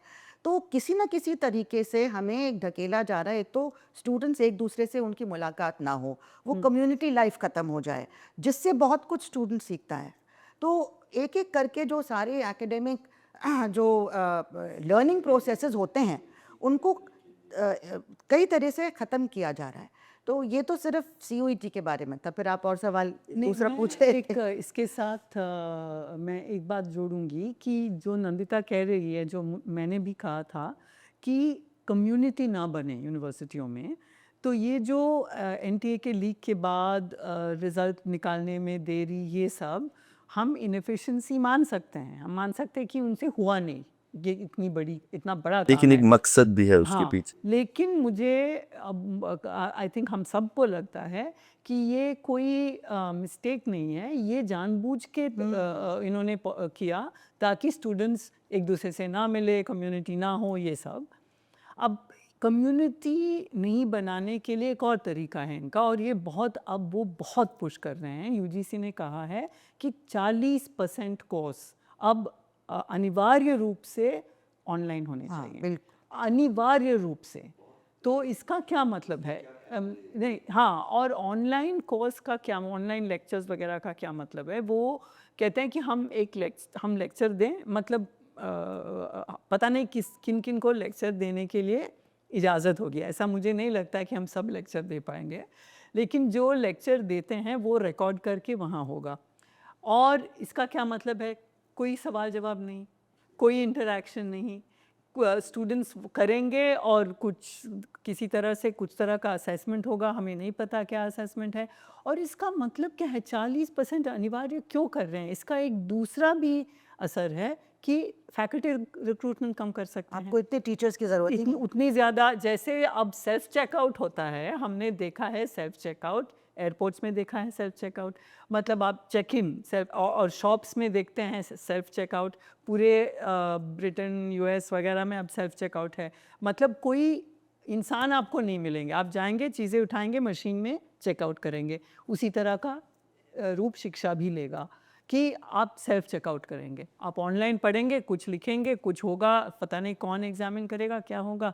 तो आपको एक तरफा ज्ञान दिया जाएगा, जो भी वो ज्ञान है, और आप कोई भी सवाल नहीं कर पाएंगे। और आप अपने कमरे में बैठ के या जहाँ जहाँ अपने लैपटॉप पे हाँ, आप ऑनलाइन कोर्स करेंगे, कोई मतलब आपके आसपास कोई नहीं होगा, आप खुद अकेले। कितने लोगों के पास कंप्यूटर हैं, तो वो पूरी जो डाइवर्सिटी की बात नंदिता कर रही थी, उस पर भी असर पड़ता है। तो इतनी खतरनाक चीज़ है और ये ऑनलाइन कोर्सेस। शिक्षा की जो पूरी प्रक्रिया में, मैं बहुत दशक हो गए हैं कॉलेज में, लेकिन कॉलेज में क्लासरूम में क्या हुआ था कुछ याद नहीं है मुझे। क्लासरूम के बाहर मेरी पूरी शिक्षा क्लासरूम के बाहर ही हुई। बिल्कुल, बिल्कुल। इसी को मैं थोड़ा और बढ़ाना चाहती हूँ। जैसे निवेदिता ने कहा, ये लोग 3 रेगुलेशन लाए।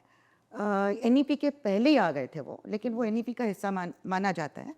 एक का नाम है ABC regulation, academic bank of credit. हाँ, हर स्टूडेंट जो यूनिवर्सिटी में एडमिशन लेता है, उसको एक bank account, virtual bank account दिया जाता है, एकेडमिक बैंक ऑफ क्रेडिट, जहाँ पे वो अपने क्रेडिट्स पार्क करता है, मतलब डिपॉजिट होते हैं, और क्रेडिट वो कहीं से भी ले सकता है। पेरेंट यूनिवर्सिटी से उसको सिर्फ 50%, नॉट इवन 60, 50% क्रेडिट लेने की मतलब ज़रूरत है। बाकी वो इधर उधर से, यहाँ बैठे बैठे कैलकाटा यूनिवर्सिटी कोई ऑफ़र कर रही है, UGC के पोर्टल पे कुछ एक स्वयं नाम का पोर्टल होगा, जिसमें वो MOOCs, massive open online courses, जो पूरे इंटरनेशनली डिस्क्रेडिट हो चुका है कि टीचिंग लर्निंग ना के बराबर होती है उसे, वो यहाँ पे सारा पुश किया जा रहा है। आप MOOCs, टीचर्स को प्रमोशन में कहते हैं MOOCs बनाएंगे तो आपको नंबर मिलेंगे, तब आपका प्रमोशन होगा, मतलब हर जगह MOOCs को पुश कर रहे हैं, massive open online courses, video courses. हमने जो एक्सपीरियंस किया था कोविड में, जब ज़बरदस्ती हमारे ऊपर ये लादा गया, वो मजबूरी थी लॉकडाउन की वजह से, टीचिंग लर्निंग टुक अ नोज डाइव। स्टूडेंट्स खास तौर से, क्योंकि एग्जामिनेशंस मॉनिटर्ड नहीं होते हैं, स्टूडेंट्स रट मतलब कॉपी कर करके सारे एग्जाम्स उनके हुए। जब वो वापस ऑफलाइन क्लासेस में आए तो हमने देखा कि 75% क्लास का जो था, उनको कुछ भी नहीं आता था, मतलब A भी नहीं था उनका, A to Z तो छोड़ो। तो वो जनरेशन पूरा बर्बाद हो गया एकेडमिकली। 7-8 स्टूडेंट्स थे जिनके पास डिवाइसेस थे, और जो सीरियस थे, तो इस सब के बावजूद उन्होंने कुछ सीख लिया, लेकिन बाय एंड लार्ज पूरी जनरेशन ख़राब हो गए। तो उस चीज़ को आप इंस्टीट्यूशनलाइज करके उस अंधेरी गली में, कुएं में हम लोग को फेंकना चाह रहे हैं। क्यों? क्योंकि आपको पैसा बचाना है, आप फंडिंग नहीं देना चाहते हैं, 2005 से, आज की बात नहीं, 2005 से इंडियन सरकार ने ऑफर कर दिया था higher education as a commercial tradable service under GATS. उसके बाद से एक एक करके ये चीज़ें आ रही हैं, और क्योंकि रेजिस्टेंस मजबूत था, हमने एक एक चीज़ को लड़के वापस कराया। अब रेजिस्टेंस ख़त्म कर दिया गया है। तो एक तो ये जो CUET के ये सॉरी ऑनलाइन कोर्सेज जो हैं, इसकी वजह से आप और भी तरीके, जब 2.5 साल और 1.5 साल वगैरह बात है ना, जैसे एक्सेलरेटेड डिग्री प्रोग्राम अभी आया है, एक रेगुलेशन अभी आया है, एक्सेलरेटेड डिग्री प्रोग्राम। उसमें टाइम टेबल में तो नहीं हो पाएगा ना, हम लोग टाइम टेबल बना ही नहीं पा रहे हैं जिस तरह से हो रहा है। उसमें आप ऑनलाइन कोर्सेज करेंगे, अगर 2.5 साल में करना चाहते हैं तो everything is pushing you in the online direction. अब ऑनलाइन, ऑनलाइन का हाँ, सॉरी, ऑनलाइन का एक और पैमाना है जिसके बारे में हमें बात करना ज़रूरी है कि ये जो कोर्सेस बनाएंगे, जैसे मैंने कहा, हम सबको शायद इजाज़त ना हो, हर टीचर को शायद इजाज़त ना हो, लेकिन कोर्सेस बनाएंगे एडटेक कंपनीज भी। ये एक नए प्लेयर हैं शिक्षा के फील्ड में। पब्लिक यूनिवर्सिटीज़ होते थे, मैं कहूँगी क्योंकि अब लग रहा है कि पब्लिक यूनिवर्सिटीज़ को पूरी तरह से वो ख़त्म कर रहे हैं। प्राइवेट यूनिवर्सिटीज़ एक और चीज़ है। एडटेक कंपनीज यूनिवर्सिटी ही नहीं है, वो कंपनीज हैं जिसमें वो लोगों को हायर करते हैं जो कि कोर्स बनाएंगे। तो आप किसी एडटेक कंपनी के, अब वो कोर्स किसी यूनिवर्सिटी को पास कराना हो तो किस तरह का करप्शन हो सकता है, किस तरह के नेक्सेस हो सकते हैं।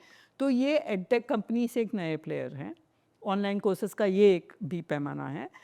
और हर चीज़ ऑनलाइन जो आप करते हैं, आपको आधार लिंक करना होता है, जो कि हम जानते हैं सुप्रीम कोर्ट ने पुट्टस्वामी जजमेंट के चलते कहा है प्राइवेसी एक फंडामेंटल राइट है। ये सब कहने के बावजूद हर जगह अब आधार लिंकिंग मैंडेटरी हो गया है। हमारे सारे स्टूडेंट्स जब सेमेस्टर दर सेमेस्टर रजिस्टर करते हैं, उनको आधार लिंक करना बिल्कुल अनिवार्य हो गया है उनको रजिस्टर करने के लिए उनको।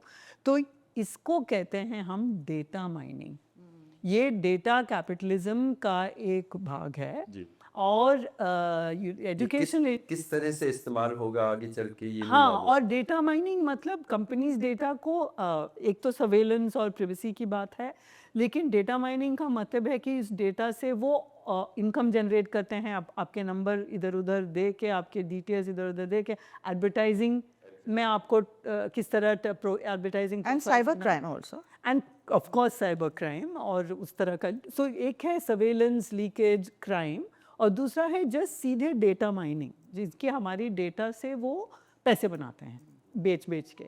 तो ये भी ऑनलाइन एजुकेशन का एक, इसीलिए वो अनिवार्य बना रहे हैं। मतलब उनको उनके पॉलिटिकल और इकोनॉमिक रिक्वायरमेंट्स दोनों इससे मीट हो जाते हैं। Prime Minister said on the 1st of May 2020, while we were all struggling with COVID, तो प्राइम मिनिस्टर का इंटरव्यू आया जिसमें उन्होंने कहा है कि हम नई शिक्षा नीति ला रहे हैं, और नई शिक्षा नीति की आत्मा ऑनलाइन एजुकेशन है।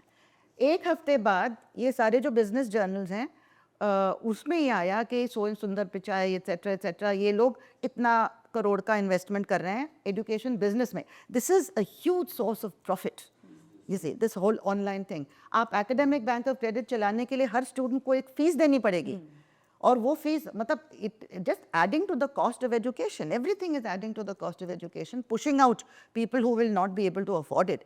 दूसरा ये है कि I mean apart from this online thing, कि आपने क्लियरली कहा है कि आप पैसा नहीं देंगे, सरकार पैसा नहीं देगी। NEP 2020 में सेक्शन 19 है, the one that came out in July 2020, section 19 में साफ लिखा है कि आपको हम ग्रेडेड ऑटोनॉमी देंगे, और ज़्यादातर यूनिवर्सिटीज़ ने उसको अप्रूव कर दिया अपनी एग्जीक्यूटिव काउंसिल में। ग्रेडेड ऑटोनॉमी का मतलब है घूम फिर के कि आप सेल्फ फाइनेंसिंग होंगे, वही उसका क्रक्स है। आपको सारी ऑटोनॉमी होगी, एक इंस्टीट्यूशन, HEI कहते हैं इसको, हायर एजुकेशन इंस्टीट्यूशन, सारी चीज़ें खुद ही संभालेगा, यानी कि क्या कोर्सेज पढ़ाएगा, स्टूडेंट्स की फ़ीस क्या होगी, कैसे रिक्रूटमेंट होगा, क्वालिफिकेशन क्या होगा, वगैरह वगैरह।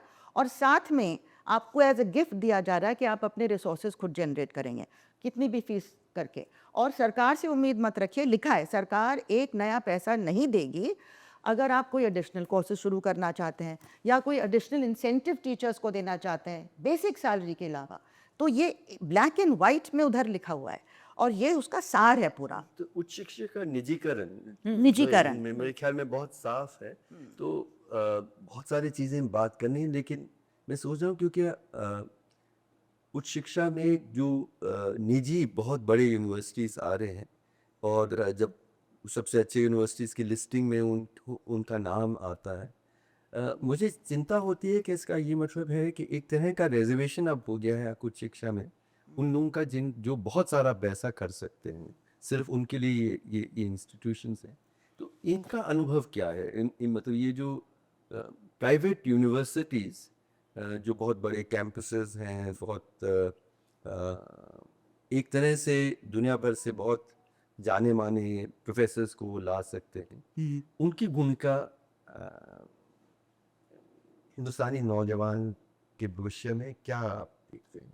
मुझे लगता है कि मैं इस मतलब निजी यूनिवर्सिटीज़ के बारे में कुछ कह नहीं सकती, क्योंकि मैंने ना वहाँ पढ़ा है, कभी-कभी लेक्चर देने जाती हूँ बस। तो उसके अनुभव हम सिर्फ अखबारों से और समाचार से हमें पता लगता है। निजी यूनिवर्सिटीज़ जो हैं उनके भी एटलीस्ट 2 दर्जे हैं। एक है जिस तरह के आपने कहा कि बहुत जाने-माने प्रोफ़ेसर जो कि हमारे एकेडमिक कोलीग्स भी हैं, और अशोका जिंदल वगैरह। हाँ, उस और एक another level of private universities हैं जो कि बिल्कुल दुकान है। जहाँ यंग फैकल्टी मेंबर्स को भी एक्सप्लॉइट किया जाता है, स्टूडेंट्स पैसे देते हैं, बिल्कुल दुकान चलाते हैं, उसमें सिर्फ प्रॉफिट ही प्रॉफिट है। तो 2 दर्जे के प्राइवेट यूनिवर्सिटीज़ हैं। अब प्राइवेट यूनिवर्सिटीज़ के होने का ये मतलब है कि जिनके पास रिसोर्सेज हैं उनको, अब मैं ऊपर के दर्जे के यूनिवर्सिटीज़ के बारे में बात कर रही हूँ, तो इसका मतलब है कि जिनके पास पैसे हैं वो सबसे बेहतरीन एजुकेशन हासिल कर सकते हैं, और वो सब इसके बाद सीधे बाहर जाएंगे। उनको यहाँ, वो स्टूडेंट्स यहाँ रहने के लिए प्राइवेट यूनिवर्सिटीज़ नहीं जा रहे हैं। प्राइवेट यूनिवर्सिटीज़ एक ट्रेनिंग इंस्टीट्यूशन टाइप है जिसमें वो बाहर जाएंगे। अब आजकल बाहर का हाल देख के पता नहीं कितना बाहर जा पाएंगे, अमेरिका में ट्रंप जो कर रहा है और बाकी सब, लेकिन अब बाहर जाने का एम तो अब भी है स्टूडेंट्स को। तो मुझे लगता है कि क्या होगा, जैसे स्कूलिंग में हुआ यहाँ, क्योंकि स्कूलिंग में प्राइवेट स्कूल्स भेजते हैं लोग, अब मध्यम वर्गीय लोग प्राइवेट स्कूल्स में भेजते हैं। फिर जब वो यूनिवर्सिटी में आते हैं तब एक तरह का इक्वलाइजेशन हुआ करता था कि सरकारी स्कूल से और प्राइवेट स्कूल से आते थे स्टूडेंट्स, और फिर वो मिक्स अप हो जाते थे। लेकिन अब वो नहीं है, जैसे नंदिता ने बताया। सतीश ने एक आर्टिकल लिखा था कम हो गया है। रिपोर्ट का कि हमारे जो बहुत ही असमान समाज है, हायर एजुकेशन ऑलमोस्ट अकेला एक रास्ता है हाँ। जिसमें हाँ, थोड़ा इक्वलाइज करने का मौका मिलता है। अकेला एक रास्ता था। हाँ, नहीं ये बहुत ही दुखदाई तो पहलू अब है। ये नहीं, अब होने उसको वाला, और बढ़ाएगा। हाँ, अब उस ये जो असमानता है को और अब बढ़ाएगा। यूनिवर्सिटीज़ के लेवल, हायर उच्च शिक्षा के स्तर पर भी ये डिफरेंस आएगा कि जो पेरेंट्स स्टूडेंट्स अपने बच्चों को प्राइवेट स्कूल्स भेजते थे, हमारे जैसे लोग, वो अब प्राइवेट यूनिवर्सिटी में भेजेंगे। तो सरकारी जो इंफ्रास्ट्रक्चर है वो उस पर कोई भी, जैसे नंदिता ने बताया, कोई भी इन्वेस्टमेंट नहीं होगा, कुछ नहीं होगा। अब JNU में हमने देखा कि सिक्योरिटी पे कई गुना ज़्यादा बजट खर्चा, मतलब बजट बढ़ गया, जबकि लाइब्रेरीज़ के लाइब्रेरी के काटे गए।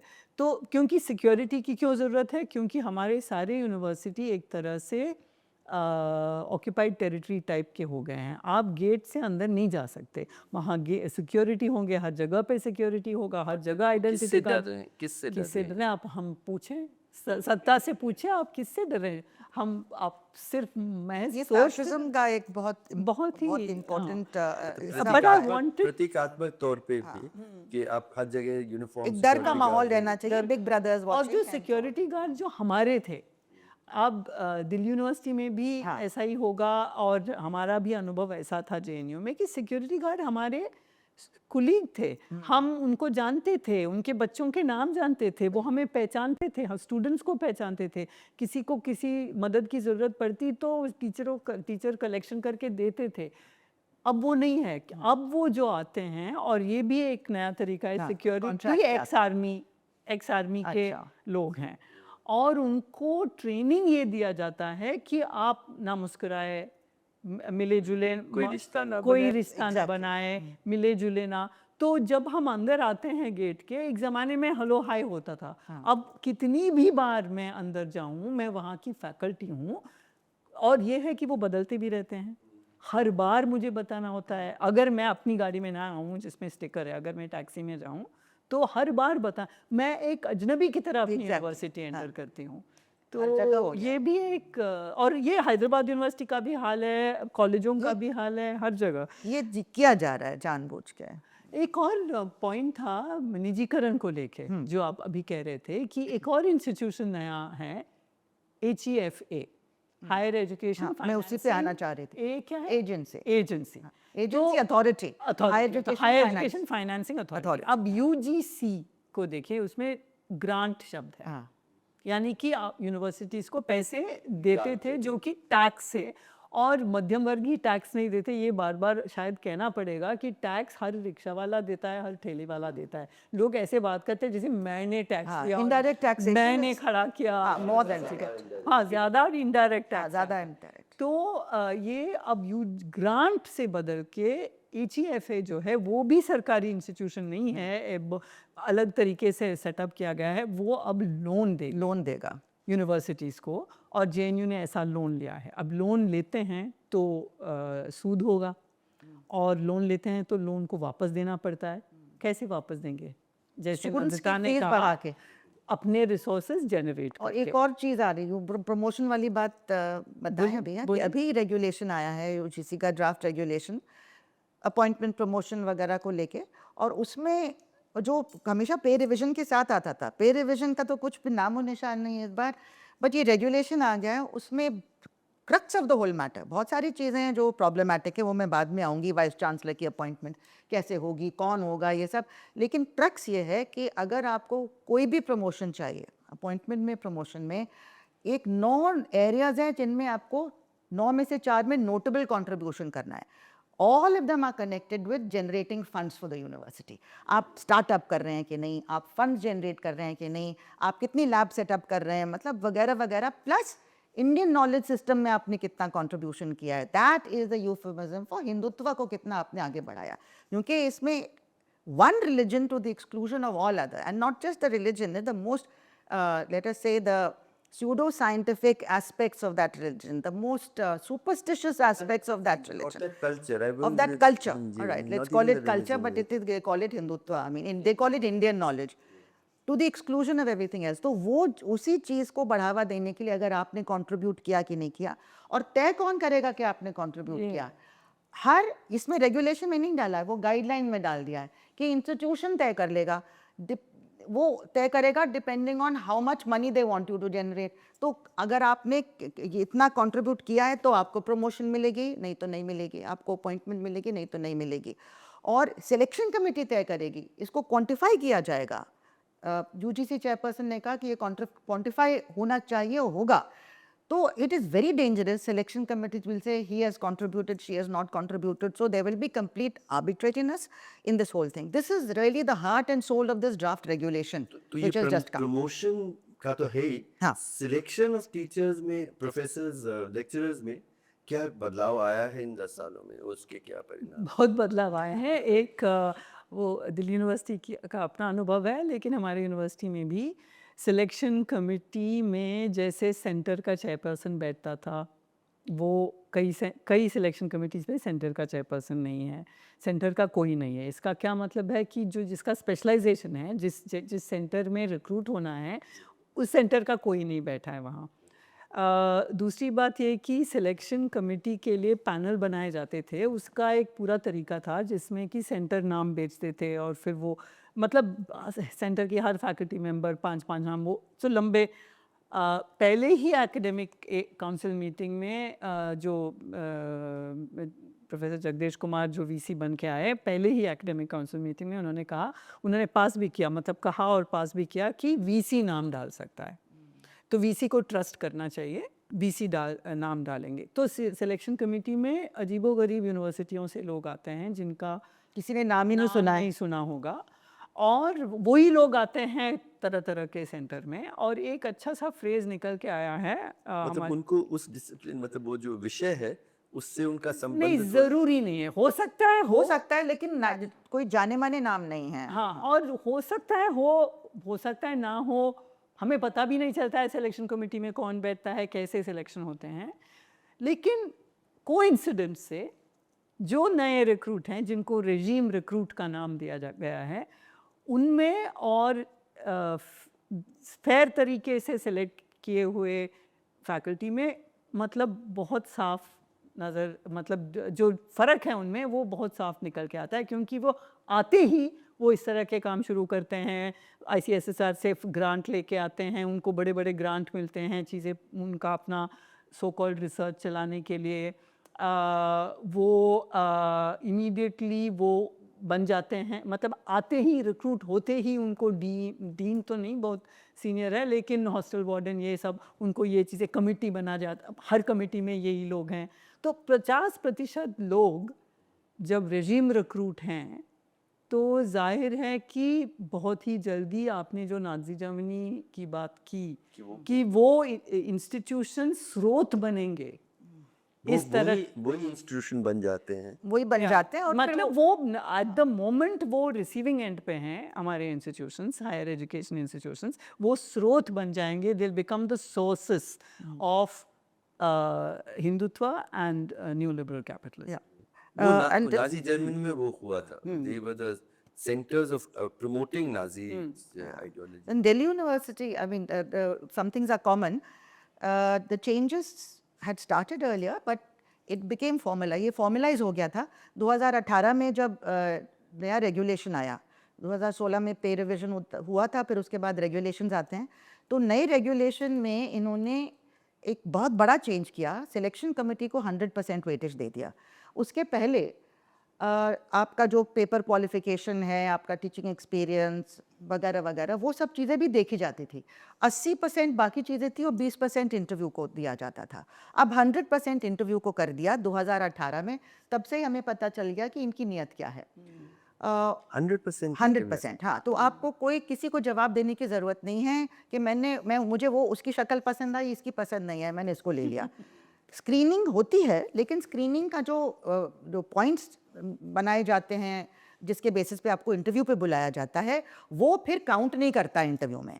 तो आपको 90 अगर मिला है स्क्रीनिंग में, आपको बाहर कर सकते हैं, और अब जिसको 40 मिला है या 45 मिला है, उसको आप अंदर कर सकते हैं। और ज़्यादातर ऐसा हुआ, ऐसे लोग जिनका एक दिन का टीचिंग एक्सपीरियंस नहीं है, जो बिल्कुल फ्रेश में था, कोई रिसर्च नहीं था, और जिनका बैकग्राउंड था कि वो एसोसिएटेड थे ABVP उनके स्टूडेंट विंग से या RSS की कोई और ऑर्गेनाइजेशन से उनका कोई योगदान रहा है, तो वो लोग आगे आए। और इस तरह से हमारे जो अभी रिक्रूटमेंट हुए, जिसमें पिछली रजीम की भी गलती थी, उन्होंने रिक्रूटमेंट किया ही नहीं, क्योंकि न्यू लिबरल भी पॉलिसीज़ ये थी जो वो फॉलो कर रहे थे कि आपको इतनी टीचर्स की ज़रूरत नहीं है। तो इस सरकार ने उसी चीज़ को आगे भी बढ़ाया और साथ साथ अपने कार्डर्स को बहुत बड़े पैमाने पर रिक्रूट किया। पूरे department of sociology IP college का बाहर कर दिया गया, मैथमेटिक्स के पूरे डिपार्टमेंट बाहर कर दिए गए, फिजिक्स के पूरे डिपार्टमेंट कर दिए गए बाहर। इट वाज नॉट सिर्फ ह्यूमैनिटीज़ और सोशल साइंसेज में नहीं था। तो और जो लोग सारे कॉन्ट्रैक्ट टीचर्स जो लिए हाँ, वो एडहॉक चल रहे थे, उनको सालों साल एडहॉक रखा गया, और बहुत सारे उसमें बेहतरीन टीचर्स थे। पूरी यूनिवर्सिटी की पूरी एजुकेशन संभाल रहे थे वो, डिस्पाइट बीइंग एडहॉक। तो उनको एक दिन में 2 मिनट के इंटरव्यू के बाद, जिसमें बेहुदे सवाल कई जगह पूछे गए, बाहर कर दिया। किस तरह के एक्सपर्ट्स बुलाए गए? ज़्यादातर दिल्ली यूनिवर्सिटी के किसी भी प्रोफेसर्स को इंटरव्यू में, कॉलेज के इंटरव्यूज़ में नहीं बुलाया गया, जैसे कि हमारे पास कोई एक्सपर्टीज़ नहीं है। ऐसा कभी नहीं होता था। अजीब जगह से लोग आ रहे थे और लिस्ट लेके आ रहे थे। तो कुछ भी हो जाए इंटरव्यू में, आप लिस्ट के मुताबिक जो आपको दी गई है, इन लोगों को रिक्रूट करना है। कई लोग जो उनकी विचारधारा से जुड़े थे, उनको भी बाहर कर दिया, क्योंकि वो एकेडमिकली अच्छे थे। संस्कृत में कई जगह संस्कृत डिपार्टमेंट को बर्बाद किया। तो इस तरह की चीज़ जो हुई है कई जगह, मतलब ऐसे नहीं है कि अच्छे लोग नहीं लिए गए, कुछ अच्छे लोग स्लिप होके आ भी गए, और कई जगह प्रिंसिपल्स ने कोशिश की कि जो लोग लगे हुए हैं उनका हो जाए। लेकिन कई कॉलेजेस में पूरा का पूरा, मतलब 90% एडहॉक टीचर्स को बाहर कर दिया गया और नए लोग लिए गए, और उनकी जो क्वालिटी है, स्टूडेंट्स का जो फीडबैक है, हमारे पास पेरेंट्स का फ़ोन आता है रोते हुए कि हम अपने बच्चे को वहाँ से हटाना चाह रहे हैं। अब तो सभी लोग हटाना चाह रहे हैं क्योंकि कोर्सेज इतने खराब हैं, और इस रिक्रूटमेंट की वजह से आपने यूनियन को भी टेक ओवर कर लिया है, क्योंकि एक जो ज़रिया है रेजिस्टेंस का वो आपका यूनियन होता है। तो हमारे यूनियन या दिल्ली यूनिवर्सिटी टीचर्स एसोसिएशन ने बहुत बड़ी बड़ी लड़ाइयाँ लड़ी, बड़े बड़े आंदोलन हमारे हुए, सड़कों पे 9,000 लोग वाइस चांसलर के ऑफिस में घुस गए जब एक बहुत गलत नीति आ रही थी 2019 में। 2016 में भी इस रजीम के होते हुए हम लोगों ने बहुत बड़े बड़े आंदोलन किए, लेकिन 2021 में यूनियन हमारे हाथ से छिन गया, और उसका डायरेक्ट कनेक्शन था ये रिक्रूटमेंट से, और तब से कोई रेजिस्टेंस आपको यूनियन की तरफ से नहीं मिल रहा है। नहीं छिन गया क्योंकि वोटिंग के लिए उन्होंने कंस्टिट्यूएंसी ही बदल दी। ये तो जेएनयू में भी दिख रहा है, लेकिन जेएनयू में अभी तक यूनियन हमारे पास है, हमारे पास मतलब जो नॉर्मल टीचर हैं जो नॉर्मली रिक्रूट हुए। लेकिन एक्चुअली एक और बात ये है कि आप अगर कैंडिडेट से पूछेंगे कि इंटरव्यू कैसे होते हैं, इंटरव्यू को मुझे लगता है पब्लिसाइज करना, कैमरा रख के आप दिखाइए कि आप कैसे इंटरव्यू चलाते हैं, ये करना ज़रूरी है, क्योंकि इतनी बदतमीज़ी से लोगों से बात की जाती है, इस तरह की मतलब एक्यूजेशंस किए जाते हैं, और फिर उस मतलब जो उनके नहीं हैं। और बात ये है कि जैसे नंदिता कह रही थी, राइट विंग होना काफ़ी नहीं है, उनके अपने लोग, उन्होंने जो तय किया है, जो ख़ास इंडिविजुअल्स हैं, और अगर वो ख़ास इंडिविजुअल्स नहीं मिले तो नॉन फाउंड सूटेबल कहा जाता है। जबकि बड़े बड़े पीएचडी, बड़े बड़े अनुभव वाले कैंडिडेट्स हैं, लेकिन अब क्योंकि इंटरव्यू का अनुभव इतना शेमफुल होता जा रहा है, इतना ह्यूमिलिएटिंग होता जा रहा है, लोग अब अप्लाई ही नहीं कर रहे हैं। I want to add one thing Nivedita, हमारे यूनिवर्सिटी में शेमफुली मुसलमानों को चुन चुन के बाहर किया है, और कहा गया है कि मुस्लिम है तो उसका नहीं होगा। आप 8 में से 7 लोगों का, जिन कॉलेजेस में प्रिंसिपल्स ने बहुत कोशिश की, तो 8 में से 7 लोगों का हो गया, एक अकेला जो मुस्लिम था उसको बाहर कर दिया कि मजबूरी है, हम कुछ नहीं कर पाए। वही सवाल मैं पूछने वाला था, इससे डिस्क्रिमिनेशन जबरदस्त हुआ है, ज़बरदस्त, बिल्कुल। कम्युनल डिस्क्रिमिनेशन तो जबरदस्त है, शेमलेस है। और क्वालिटी खुल के। Of the scholar is not counted at all. और फिर इसके अलावा क्या हो रहा है कि पहले जब चेयरपर्सन्स मौजूद होते थे, इसीलिए अब हालांकि चेयरपर्सन के अपॉइंटमेंट में, डीन के अपॉइंटमेंट में ये लोग अपनी मनमानी कर रहे हैं, एक तरीका होता था सीनियरिटी के पे रोटेशन, वो सब नहीं होता है आजकल, वो चुन चुन के लगाते हैं। लेकिन एक पहले जब चेयरपर्सन्स बैठते थे और किसी ने नोट ऑफ डिसेंट अगर दिया कि ये जो आपने किया, ये तरीका मतलब बहुत ऑब्वियसली अनफेयर है, तो उन पे कार्रवाई चलाना, शो कॉज नोटिस लगाना, ये सब हम सब ने भुगता है, मतलब अपने आप हम भी भुगते हैं।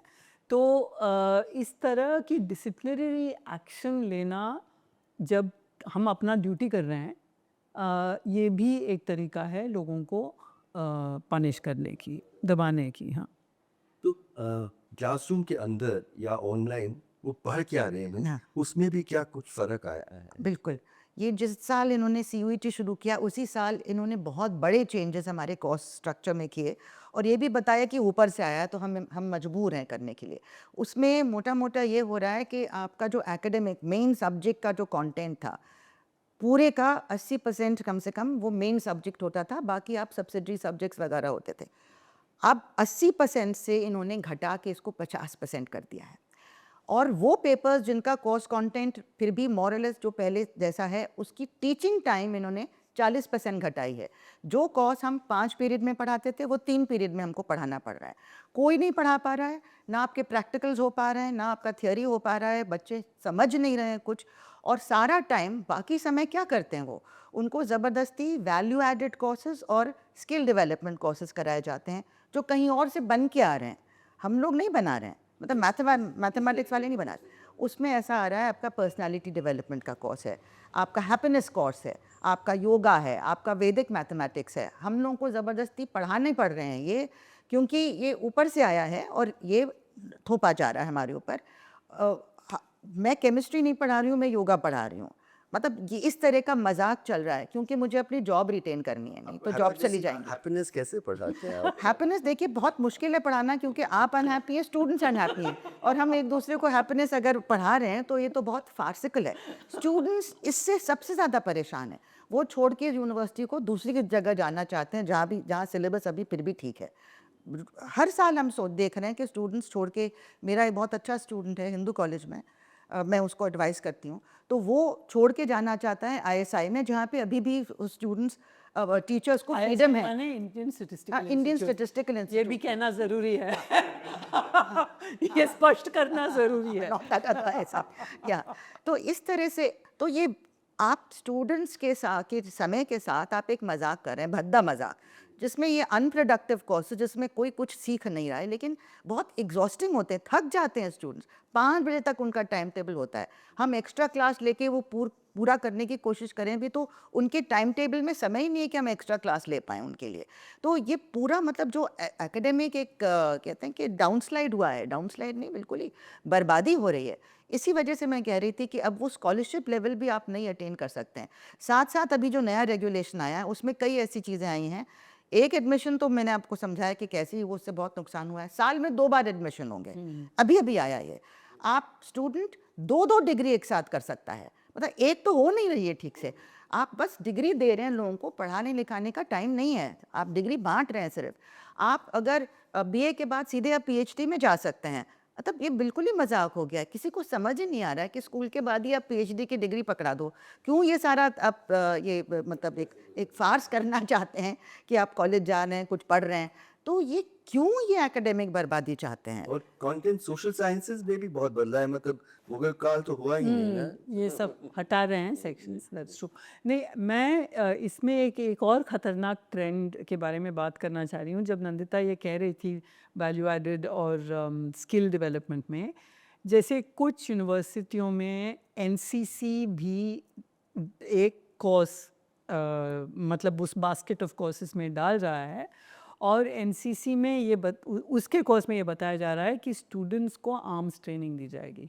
यूनिवर्सिटी कैंपस में एनसीसी का कोर्स अगर आप चुने, ये कंपलसरी कोर्स नहीं है, बास्केट ऑफ कोर्सेज से आप चुन सकते हैं, लेकिन आपको आर्म्स ट्रेनिंग दी जाएगी।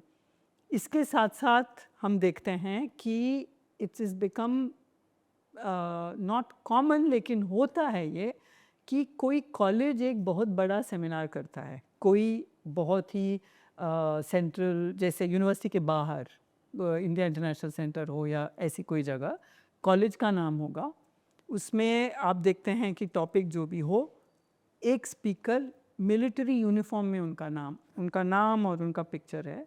तो मिलिट्री ऑफिसर्स कैसे यूनिवर्सिटी के कोई इवेंट में बोलने आते हैं।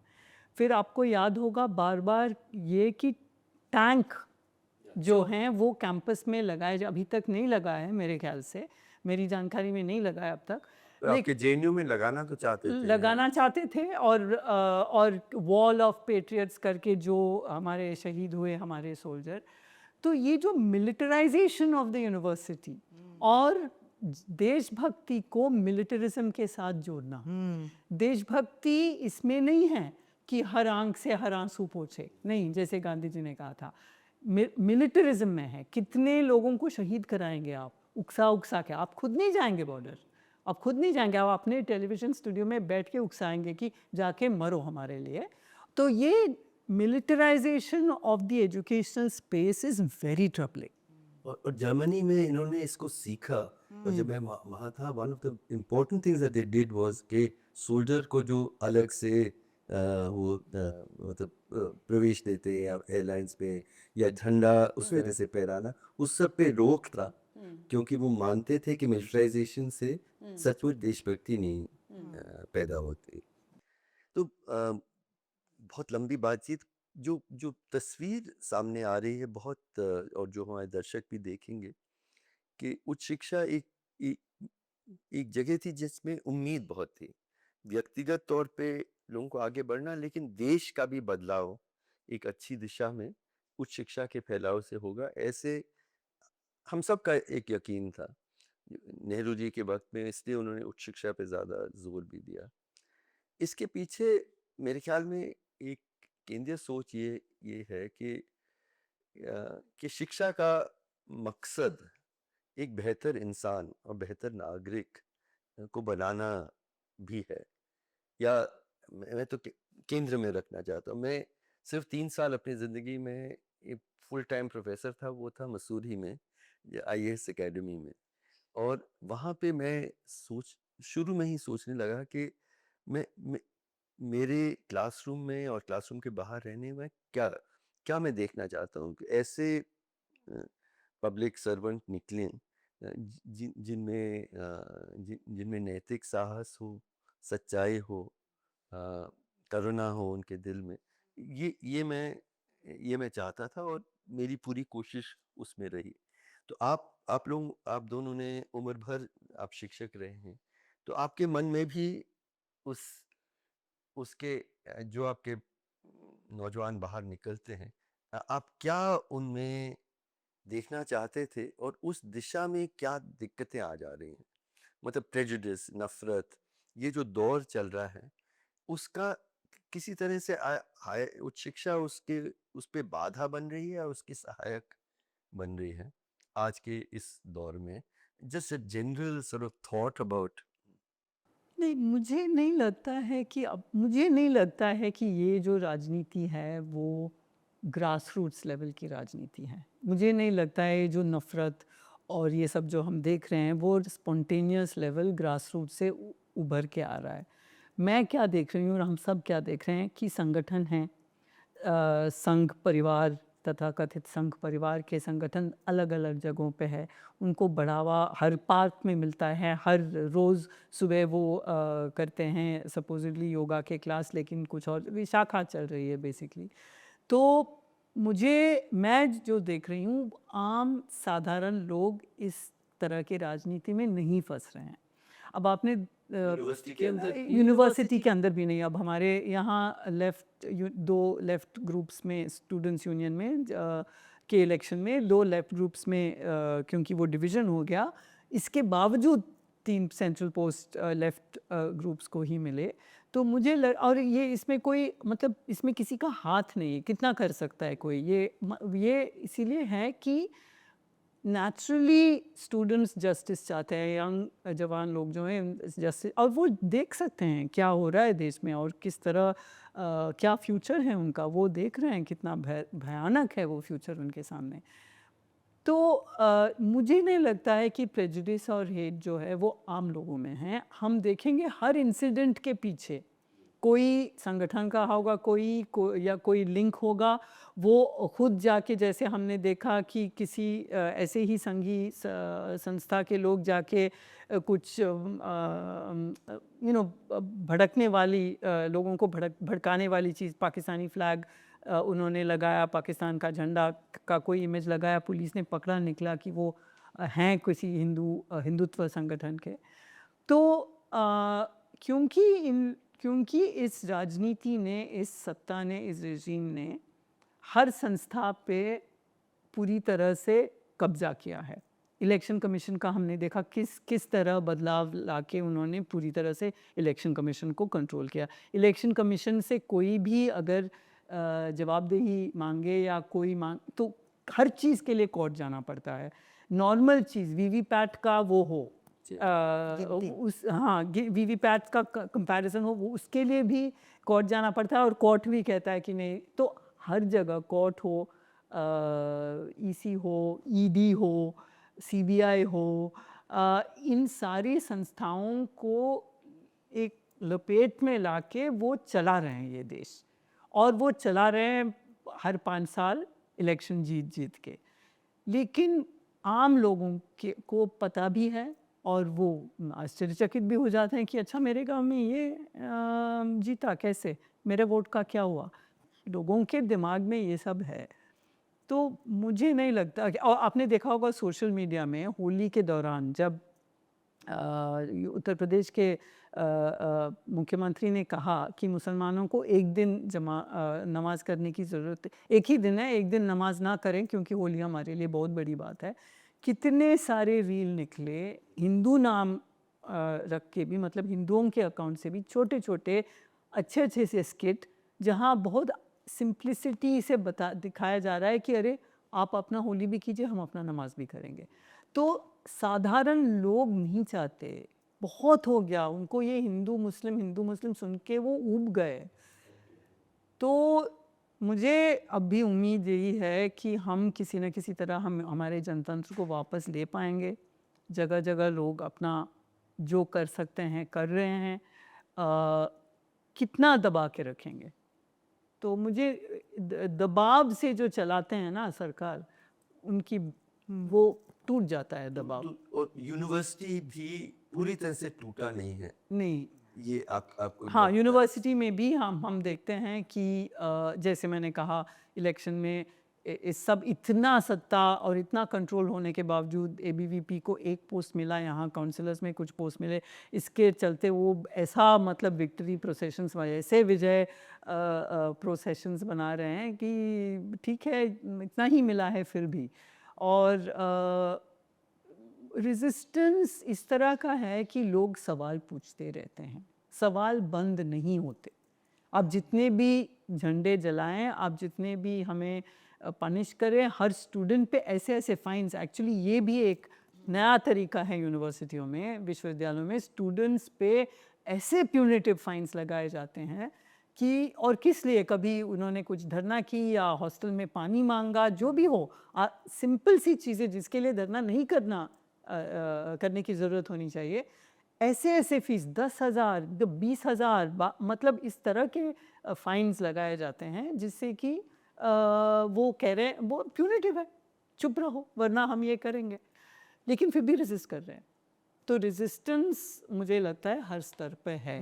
नंतर इसी निवी की बात को आगे बढ़ाते हुए अ, म- मेरे दो जुड़े हुए सवाल हैं कि क्या आपको अभी भी यकीन है कि दिल्ली यूनिवर्सिटी से जो छात्र निकल रहे हैं आपकी शिक्षा व्यवस्था में जो भी ये बदलाव आए हैं उसके बावजूद भी एक बेहतर इंसान, बेहतर नागरिक जो ज़्यादा संवेदनशील हो, जो समाज के प्रति मतलब एक जिम्मेदारी रखती हो और जो नफ़रत की राजनीति के खिलाफ हो, क्या वो अभी भी निकलेंगे या वो लड़ाई हम हार रहे हैं? और क्या यूनिवर्सिटी के अंदर आप इस सब के बावजूद भी शिक्षक और छात्र दोनों की तरफ से किसी तरह का रेजिस्टेंस देख रहे हैं कि हम नहीं सहमत हैं? उम्मीद आपके पास अभी भी है या नहीं? नहीं, उम्मीद तो है, लेकिन जो पहला सवाल था कि जो बदलाव आए हैं उसके होते हुए क्या हमारे जो छात्र हैं उस तरह के जो उनको ट्रेनिंग मिलनी चाहिए सिटीज़नशिप की, वो मिल रही है कि नहीं? वो तो नहीं मिल रही है। और इंसानियत की हाँ, तो उसमें सिटीज़नशिप में मैं इंसानियत को इंक्लूड करती हूँ। वर्ल्ड सिटीज़न तो एक इंसानियत तो उसका मतलब सेंट्रल कोर है। अ, कि जो रोल शिक्षा को प्ले करना चाहिए इसमें, वो शिक्षा नहीं प्ले कर पा रहा है क्योंकि शिक्षा उनको ढंग की नहीं मिल रही है। और तो स्कॉलर के नाते, स्कॉलरशिप के नाते और उसके थ्रू ये सारे जो वैल्यू सिस्टम जो इसके साथ आता है, उसके नाते उसमें बहुत ज़्यादा कमी है। ऐसा नहीं है कि पहले बहुत थी, पहले बहुत कमियाँ थीं, जैसे कि हमारा एजुकेशन अगर बिल्कुल कंपार्टमेंटलाइज़ था या पहले एक्सेस भी हमारे 60% 70% लोगों को जो SC ST OBC वगैरह के थे उनको नहीं मिलता था या गरीबों को नहीं मिलता था। तो वो धीरे धीरे इम्प्रूव किया क्योंकि रिजर्वेशन पॉलिसी आई 1997 में हमारी यूनिवर्सिटी में, और भी कई ऐसी चीज़ें आई, लेकिन अब वो पीछे को जा रहा है, पीछे को जा रहा है क्योंकि जो शिक्षा हम उनको दे रहे हैं उससे उनको वो ट्रेनिंग नहीं मिल रही है, वो कम्युनिटी नहीं मिल रही है जहाँ पे आप एक क्रिटिकल थिंकिंग आप डेवलप कर सकते हैं और एक बेहतर इंसान बन सकते हैं। तो ये लड़ाई हमको लड़नी पड़ेगी अगर हमको वापस ट्रैक पे आना है और अपनी शिक्षा को एक ज़रिया बनाना है एम्पावरमेंट और एमेंसिपेशन दोनों का, ये दोनों हमारे ऑब्जेक्टिव्स रहते हैं। तो मेरी उम्मीद कहाँ से आती है? उम्मीद यहीं से आती है कि लाख ये कोशिश करें हमको, और काफ़ी हद तक कामयाब हुए हैं ये, ख़ास तौर से हमारे अपर मिडिल क्लास में मुझे लगता है कि इनको काफ़ी कामयाबी मिली है। इसका डायरेक्ट कोरिलेशन, हाँ कोरिलेशन है इकोनॉमिक बैकग्राउंड से एक लेकिन ये कामयाब उस तरह से नहीं हो पाए हैं। आपने देखा कि पूरा जो रिलीजियस बेल्ट है, अयोध्या कॉरिडोर, काशी वगैरह, इधर इनको लोकसभा इलेक्शन में काफ़ी बीटिंग मिली है, क्योंकि कितना इन्होंने हिंदुत्व को सेल करने की कोशिश की, जो उसका न्यू लिबरल इस्तेमाल रिलीजन का हो रहा है कि अब बड़ी बड़ी कमर्शलाइजेशन हो रहा है, उससे आम जनता को तो बहुत नुकसान हुआ। उनकी ज़मीनें छिन गई, उनकी रोज़ी रोटी छिन गई, तो उसका असर आपने देखा। और यही जो ज़मीन से जुड़े हमारे मुद्दे हैं, रोज़ी रोटी का, शिक्षा का, स्वास्थ्य का, इससे भी चाहे आप कहीं किसी के भी काडर हों, आपको अपने बच्चों को इसी देश में पढ़ाना है। सारे लोग लीडरों की तरह तो बाहर नहीं भेज सकते। आपको पता है कि आपको कितनी दिक्कत हो रही है अच्छे स्कूल मिलने में, अच्छी शिक्षा आपके बच्चे को नहीं मिल पा रही है, तो कहीं ना कहीं वो चीज़ हमको जोड़ेगी और जोड़ रही है। इन यूनिवर्सिटीज़ में भी, जैसे JNU में जो नए रिक्रूट्स आए हैं बहुत सारे उनमें से जो रेगुलर हमारा जो एसोसिएशन है टीचर्स का, उनको वोट देते हैं। क्यों? क्योंकि उनके प्रमोशन भी होल्ड अप हो रहे हैं, उनके ऊपर भी ये जो सारी न्यू लिबरल पॉलिसी का जो असर है उनके ऊपर भी है। नौकरियां जाएंगी तो उनकी भी जाएंगी, प्रमोशन जाएगी उनकी भी जाएगी, तनख्वाह कटेगी, पेंशन नहीं मिल रही है। एक ओल्ड पेंशन स्कीम के लिए हम लोग कर रहे हैं कोशिश, वो नहीं आ रही है। पे रिविजन का नामो निशान नहीं है। तो सब लोग उसी नाव में हैं, और ये चीज़ें जो हमारे रोज़ की जो मुद्दे हैं, हमारे मुश्किलें हैं, वो हमको जोड़ती हैं। और तब उस टाइम पे फिर ये धर्म की राजनीति जो है ना, ये नफ़रत वाली राजनीति, ये इसका असर कम हो जाता है। तो मेरी उम्मीद वहीं पे है। और हमारे स्टूडेंट्स जो हैं, छात्र, लाख मुश्किलों के बावजूद उनकी रेजिस्टेंस अभी भी चल रही है। हमारे यहाँ तो एक वॉल स्लोगन लिखने पे एक दिशा ऑर्गेनाइजेशन की स्टूडेंट थी, NTA के खिलाफ एक स्लोगन लिखा। सब लोग कह रहे थे NTA करप्ट है, कुछ करो, NTA के खिलाफ, NTA को डिसबैंड करो, कुछ ऐसा था। उस पे उसको सस्पेंड कर दिया गया, कोर्ट से जाके उसने वो सस्पेंशन हटवाया। अभी जो इलेक्शन हुआ है हमारे स्टूडेंट्स यूनियन में, तो बहुत सालों के बाद प्रेसिडेंट जो है वो कांग्रेस सपोर्टेड एक स्टूडेंट आया। हालांकि उसकी जो टैक्टिक्स हैं, स्ट्रैटेजी है, वो बहुत ज़्यादा थोड़ा लोग अप्रिशिएट हर जगह नहीं कर रहे हैं। वो काफ़ी बदतमीज़ भी होता है टीचर से। लेकिन इस सरकार को, इस एडमिनिस्ट्रेशन को वो एक आईना दिखा रहा है कि मतलब कई इश्यूज़ पे, चाहे वो गोबर पोतने वाली बात हो, वो गोबर पोतना was a very interesting moment of resistance, नहीं? Also this one nation one election, ये वाली बात है उस पे। और जहाँ पे आप चाहते हैं आप अपनी सारी होर्डिंग्स और वो पोस्टर्स लगाते हैं, लेकिन अगर स्टूडेंट लगाना चाहते हैं तो आप अलाउ नहीं करते हैं, तो वो उनकी होर्डिंग फाड़ रहे हैं। तो कैसे उसको अभी तक सस्पेंड नहीं किया इन्होंने, पता नहीं, वो तो एक सवाल है। लेकिन आप देख सकते हैं कि दूसरी तरफ से भी सवाल आ रहे हैं। अब फीस बढ़ाएंगे तो स्टूडेंट्स एक हो जाएंगे, क्योंकि फ़ीस सबको फिर देनी पड़ेगी ज़्यादा। तो ये चीज़ें हैं जो हम लोगों को जोड़ेंगी, और हमारी उम्मीद वहीं पे केंद्रित होती है। तो शुक्रिया नमिता और निविता, बहुत जानकारी मेरे ख्याल में मुझे भी मिली कि मैं अब यूनिवर्सिटी में पढ़ता नहीं हूँ, और हिंदुस्तान के यूनिवर्सिटीज़ में मेरा प्रवेश भी अब बहुत मुश्किल हो गया है। तो आपसे ही सुन पा रहा हूँ। ये जो दौर चला है, नाज़ी जर्मनी जितना नुकसान यूनिवर्सिटीज़ में, जितना जर्मनी में हुआ था, उस तरह का नुकसान शायद भारत के यूनिवर्सिटीज़ में अभी तक नहीं हुआ। और शायद इस कारण से नहीं हुआ है कि अभी भी बहुत सारे नागरिक हैं, छात्रों में भी और शिक्षकों में भी, जो इस विचारधारा के खिलाफ हैं, न बाज़ार केंद्रित जो विचारधारा है, हिंदुत्व केंद्रित। तो अंत में हमारी यूनिवर्सिटीज़ बचे रहें जहाँ पे एक नौजवान को बेहतर इंसान, बेहतर नागरिक होने की शिक्षा मिलती रहे, ऐसी उम्मीद के साथ शुक्रिया। शुक्रिया। जिंदाबाद। ये दाग दाग उजाला, ये शब कसीदा सहर, वो इंतजार था जिसका, ये वो सहर तो नहीं।